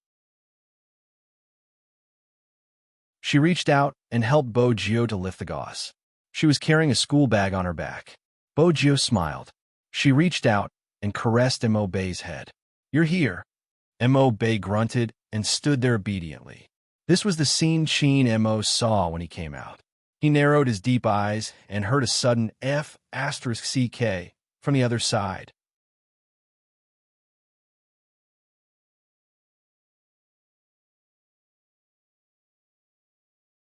Chapter 1637. Lin Feng was really stunned. His eyes didn't even move away from her. The others turned towards Qin Mo as well. Dressed in a snow-white robe, he stood upright, his wide sleeves fluttering in the wind. He exuded a strong sense of asceticism and a scholarly aura, making him look like a prince from ancient times. Many good-looking people weren't suited to wear this white robe. But Qin Mo seemed to have the aura of a prince. Even though it was a swordsman's robe, it made him look cold. Since he was cosplaying a game character, his hairstyle had been adjusted. His black hair was slightly curled and fell on top of his eyes, giving him an inexplicable air of a ruffian. Even though Panda was a support player, his favorite character was the assassin. His eyes lit up. "It's so similar, Captain. This is the closest cosplay I've ever seen. He looks so handsome even without the wig." If it was posted on the public account, many people would go crazy. Why did Captain think of cosplaying his own character? That wasn't right. It wasn't his idea. It was Little Spade's. It was a great idea. Captain was still frowning slightly. It was obvious how much he was against it. "Don't take it," Chinamo said casually. Ebert didn't understand why. Honestly, when he had first seen him walk out, he had thought he was looking at a character from a game. Asians were really magical. They could change their aura just by changing their clothes. Bojio's eyes curved. She had been wearing a black veil, but now she looked more like a witch waiting for the youngster in white to fall into her trap. Even the mole at the corner of her eyes seemed to be glistening. Her lips curved upwards, looking beautiful and devilish. Qin Mo's gaze landed on her, and there was a deep look in her eyes. "Happy." He walked over, his voice faint. Bojio's smile deepened. "Brother Mo, this suit suits you really well." It made her want to pounce on him. Qin Mo arched a brow, not saying a word. He freed one hand and pinched her face, hinting for her to stop causing trouble. "Brother Mo, let's go. Beauty Lin is too eager to get married. We can't waste time like this." "Lin Feng, you're the one I hate marrying, right? F***CK. Did I come here to be shot? Let's go." Yun Hu walked over and held his hand. His side profile was handsome, and he gradually exuded a manly aura. They were both dressed in suits, but there were two of them, one in black and one in white. "Let's go into the church." Inexplicably, Lin Feng's heartbeat quickened by half a beat. His face was full of aggression, but in reality, even his ears were red. "Let's go." A Lamborghini was parked outside the church. It was just that the distance was a little far. No one noticed the commotion here. Only Little Black knew that someone was approaching it. As a wedding car, it had to have some reaction. However, he didn't expect that the voice that slowly sounded out would make the car stop. "I'm not sure what kind of password our Lord Joe would change, but it's definitely something like a confession."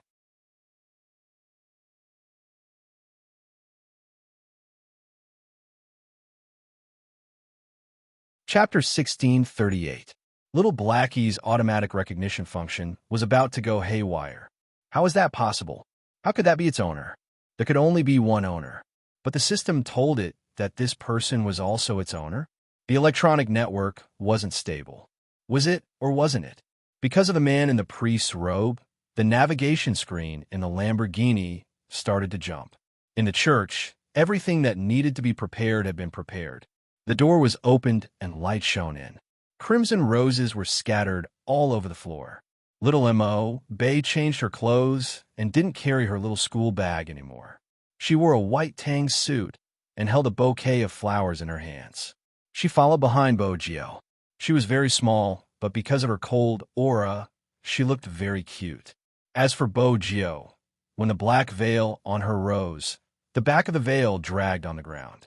It meandered, but didn't seem heavy at all. Perhaps only someone like Bojio could wear a black British veil dress with such an effect. It was beautiful and full of charm. The tear mole at the corner of her eyes added to the evilness.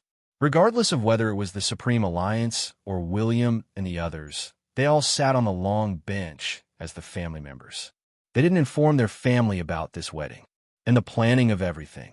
Qin Mo handed it over to Grandfather Butler. Grandfather Butler was still wearing a tuxedo, but today there was an additional tray on his white gloves. There were 2 rings on the tray, both inlaid with black diamonds. And at the top of the church, the priest was already standing. He was holding the Bible in his hands, but he gave off a lazy and elegant aura. Of course, at this moment, no one would notice the priest. As for this priest, he was also found by Albert. To him, it couldn't be any more ordinary.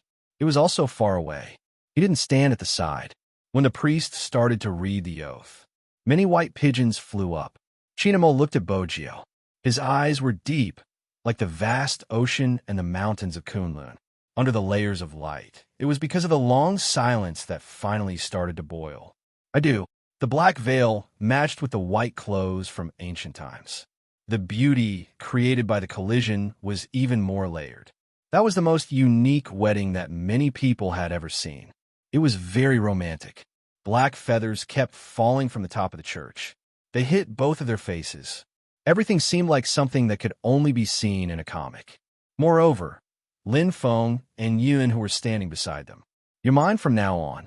This is what Lin Feng said. MH, Yun, who replied. He glanced at a certain someone's red ears and smiled. It was not easy for them to finally be together.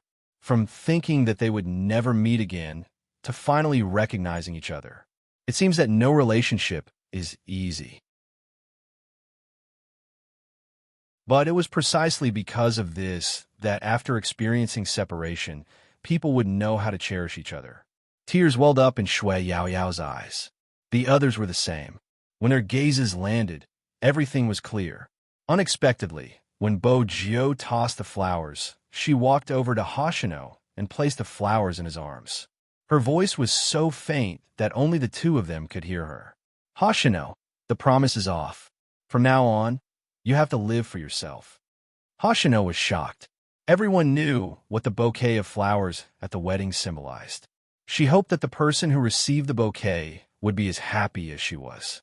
But when Bo Jiu straightened her body, she added evilly, "Find a girlfriend soon." Yu Cixin narrowed his eyes.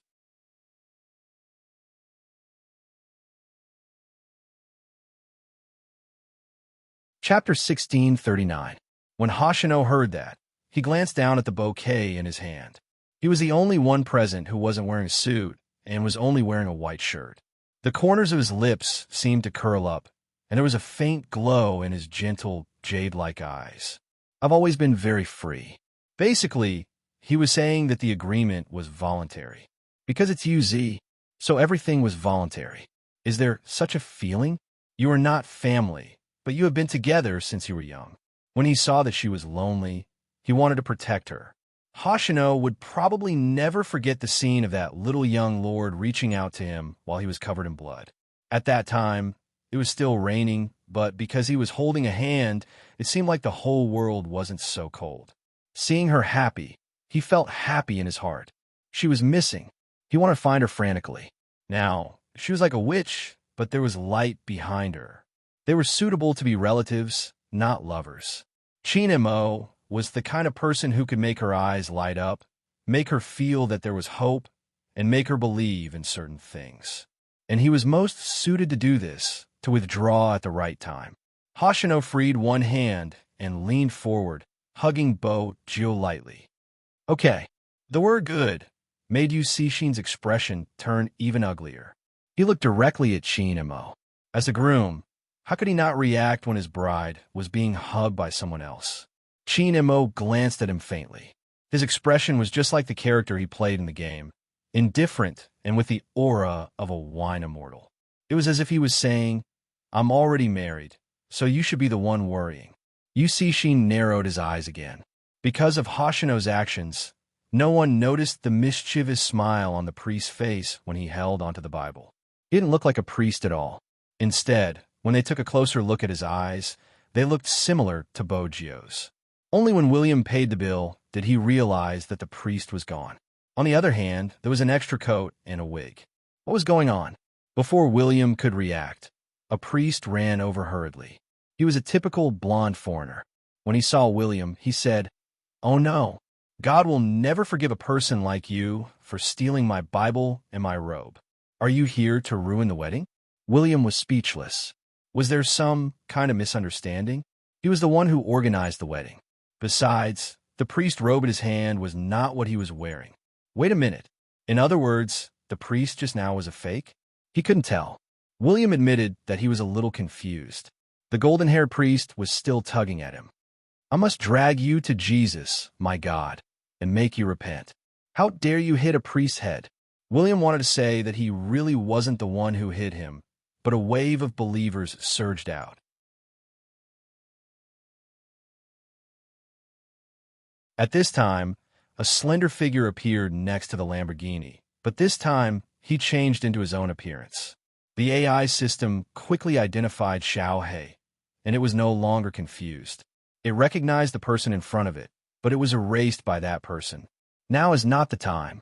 However, that kid from the Qin clan is indeed not bad. This time, our Lord Jiao can be considered to have gotten what he wanted. After all, he has wanted to raise him since he was young. Xiao He was still resisting, obviously not wanting its data to be erased.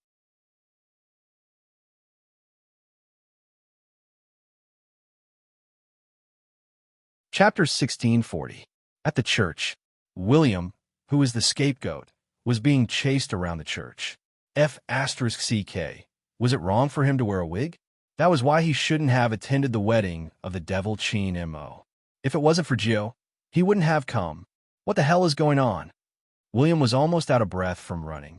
In the end, no one knew who the fake priest was, because the wedding wasn't affected. On the other hand, those roses and black feathers were also brought by the imposter. When Grandfather Butler found out about this, he had been puzzled. Why wasn't there any data on Little Blackie? Logically speaking, the fake priest would have passed by Little Blackie. Or was Little Blackie not activated? Impossible. But Little Blackie didn't have any reaction. Young Lord was the only one who could make it behave like this. Unless, at the thought of this, Grandpa Butler's usually elegant face changed. Master. Was Master back? Was that possible? The gentlemanly butler didn't tell Bo Jiao. If he told young Lord when he wasn't sure, she would be stuck in the past. This matter had to be investigated. After the wedding, everyone went to the hotel. Only Qin Mo and Bo Jiao stayed in the church. I have something to show you. Qin Mo, who was dressed in an ancient white robe, couldn't resist him. After all, she liked to look at faces. They were both wearing the same diamond ring. Bo Jiao was still wearing the black veil. Logically speaking, it wasn't convenient for her to move. But to Bo Jiao, it wasn't a problem. After all, she was famous for climbing walls. Walking in the black veil was still very handsome. But Qin Mo didn't let her go. Of course, he had to lead his wife. Hence, Bo Jiao was like a little kid, obediently being led by him. Occasionally, when she lifted her brows, the devilish aura of a demoness could be seen. When it came to this point, she was still a little unconvinced. When they were young, she had pounced on the Almighty like it was a game. Now, it was a little difficult. The Almighty was too reserved. That wasn't good. But after marriage, she should be able to do whatever she wanted. Qin Mo arched a brow, glancing over. What naughty thoughts are you having again? Bo Jiao smiled mischievously. Brother Mo, we're already married. You can't simply suspect me. From now on, my priority is to get pregnant, not to do bad things. After she was done here today, she would seriously pay a visit to the Black Brothers. He wanted to see if there was anything good he could use on the Almighty. Hearing this, Qin Mo frowned. Sometimes, this guy couldn't be too cooperative. He already regretted bringing up the subject of children. How could he forget that when this guy saw a child, he wouldn't have eyes for anyone else? The sky gradually darkened. Nightingales soared, but many black feathers still fell down. This was a scene that could only be seen in the Devil Realm. Even the vegetation beneath their feet was the color of smoke.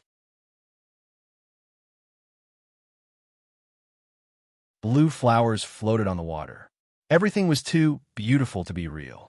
He brought her to the cliff behind the church. On the surface, there was nothing special about it. Wait for the sky to turn dark. Just like that, Qin Mo hugged Bo Jiao and leaned against the tree. His voice was calm, his aura of abstinence making people want to flirt with him. It was a pity that Bo Jiao's thoughts were seen through. Now, both her hands were pressed into the Almighty's embrace, unable to move at all.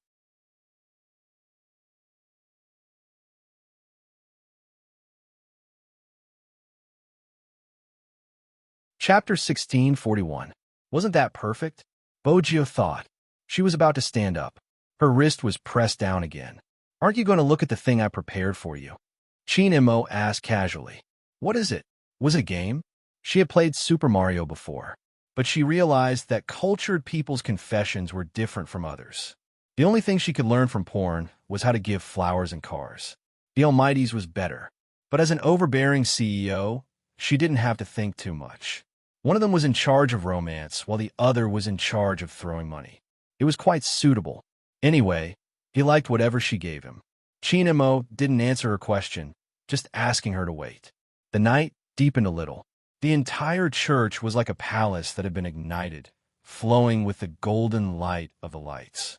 Some people said that the Western hell wasn't like what people imagined, a sea of blood everywhere. In the West, Lucifer was the ruler of hell. Under the holy city of Jerusalem, the beautiful archangel had built the most beautiful palace in hell after she fell.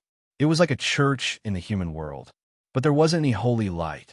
The scene was like a description of the Western hell. The wind was gentle. No sound could be heard except for the occasional black feather or flower petals falling. The surface of the lake was like the legendary other shore, very quiet. The moonlight was cold, a plate full of stars, outlining the entire Milky Way. Bojio stood up, her eyes glowing. Was it this? The Almighty had asked her to wait. Bojio tilted her head, wanting to ask. He leaned over and lit something. It was a Kongming lantern. Mo and Jio were written on it. When a Kongming lantern rose, it was like a command. Hundreds of thousands of Kongming lanterns rose with the wind, filling the entire night sky. It wasn't lit with an open flame. It was more like the wind generated by electricity. He used the most ancient Chinese language to confess. That was probably what Chin Imo wanted to do. He stood there tall, his clothes fluttering. When the wind blew, the corners of his robe fluttered. He held a Kongming lantern in his hand, like an ancient prince dressed in white. The thousands of lights in the church behind him seemed to be unable to resist his deep eyes. All the starlight fell into his eyes. It was a scene that seemed to only appear in comics, but now it was reflected in everyone's eyes. This place didn't look like China. On the business street of Fifth Avenue, people were surprised when they saw the lights in the distance. What's that? So beautiful. Someone explained to his friend, that's a Kongming lantern, something from the east. There are so many of them. Why would they appear there?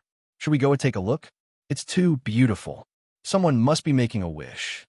A large number of Kongming lanterns occupied the entire sky above the church. Almost everyone could see Mo Jio's name floating above.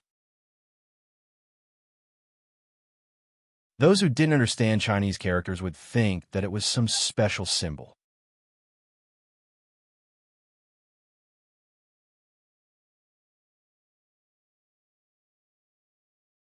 Chapter 1642. Hoshino didn't say anything. He looked at the sky lanterns that were slowly rising outside the car window. His gaze was deep. Yu Cixin smirked. Don't tell me you still can't let her go. She's already married. Hoshino glanced over. If we stop, the police car behind us will be coming. Why would I be afraid of a police car? With Yu Cixin's status, he didn't have to be afraid. Hoshino's voice was as smooth as jade. I'm saying that we should go. You have something on your side. Yu Cixin paused before turning the steering wheel. The corners of his lips that were hidden in the darkness lifted slightly. If it was the wedding night. Tonight was the real wedding night. In the greenhouse near the church, in the bathtub, the black muslin fluttered layer by layer with the water waves, wrapping around Chin Mo's white shirt. The starry sky was reflected above his head. Everything was beautiful. His breath rose along with the temperature in the room. Her phone was ringing on the ground. She didn't bother. Bojio only said one sentence. Clothes, he kissed her neck. His breath came over. It was hot and heavy. I'll help you wear it later. The numbness spread from his fingers to her entire body. When the black muslin faded, the feeling from her tailbone became even stronger. Bojio could feel the heat from his body. It was so hot that it seemed to be able to burn all her rationality. He pressed her wrist against the edge of the bathtub. The black muslin was messily piled around her waist. Because of her actions, the bathtub was full. She could see the distinct black and white shirt. It covered Bogio's body. Her jade-like skin was imprinted. Even the corners of her eyes were red. Every part of her body was covered with jade-like water droplets. It made him want to destroy her even more. When a demoness moved, she would always be extremely beautiful. She was alluring everywhere, but she didn't know it. It was a pity that there weren't many people who could get a demoness. That was because most men liked pure white people. Moreover, a demoness would never be manipulated by anyone. She wouldn't show such an expression easily, unless that person was specific. For example, Bogio and Chinamo. When she saw Chinamo, her heart would itch. It wouldn't disappear no matter what. Because in her eyes, when he did such things, very few people can be like him. When his ascetic aura was broken, a fatal sexiness flowed out from his handsome face. He was like a white-robed deity who had fallen into the demon world. His entire body was cold and noble, but his eyes were tainted with something else because of her. How could he not be tempted? Bogio chuckled and pulled him closer. However, he didn't stop at all. This was the only time he didn't listen to her pleas. Enough! Enough! Bogio's breathing was unstable. The water flowed even faster, and the sound of water hitting the floor was extremely clear, echoing in the bathroom.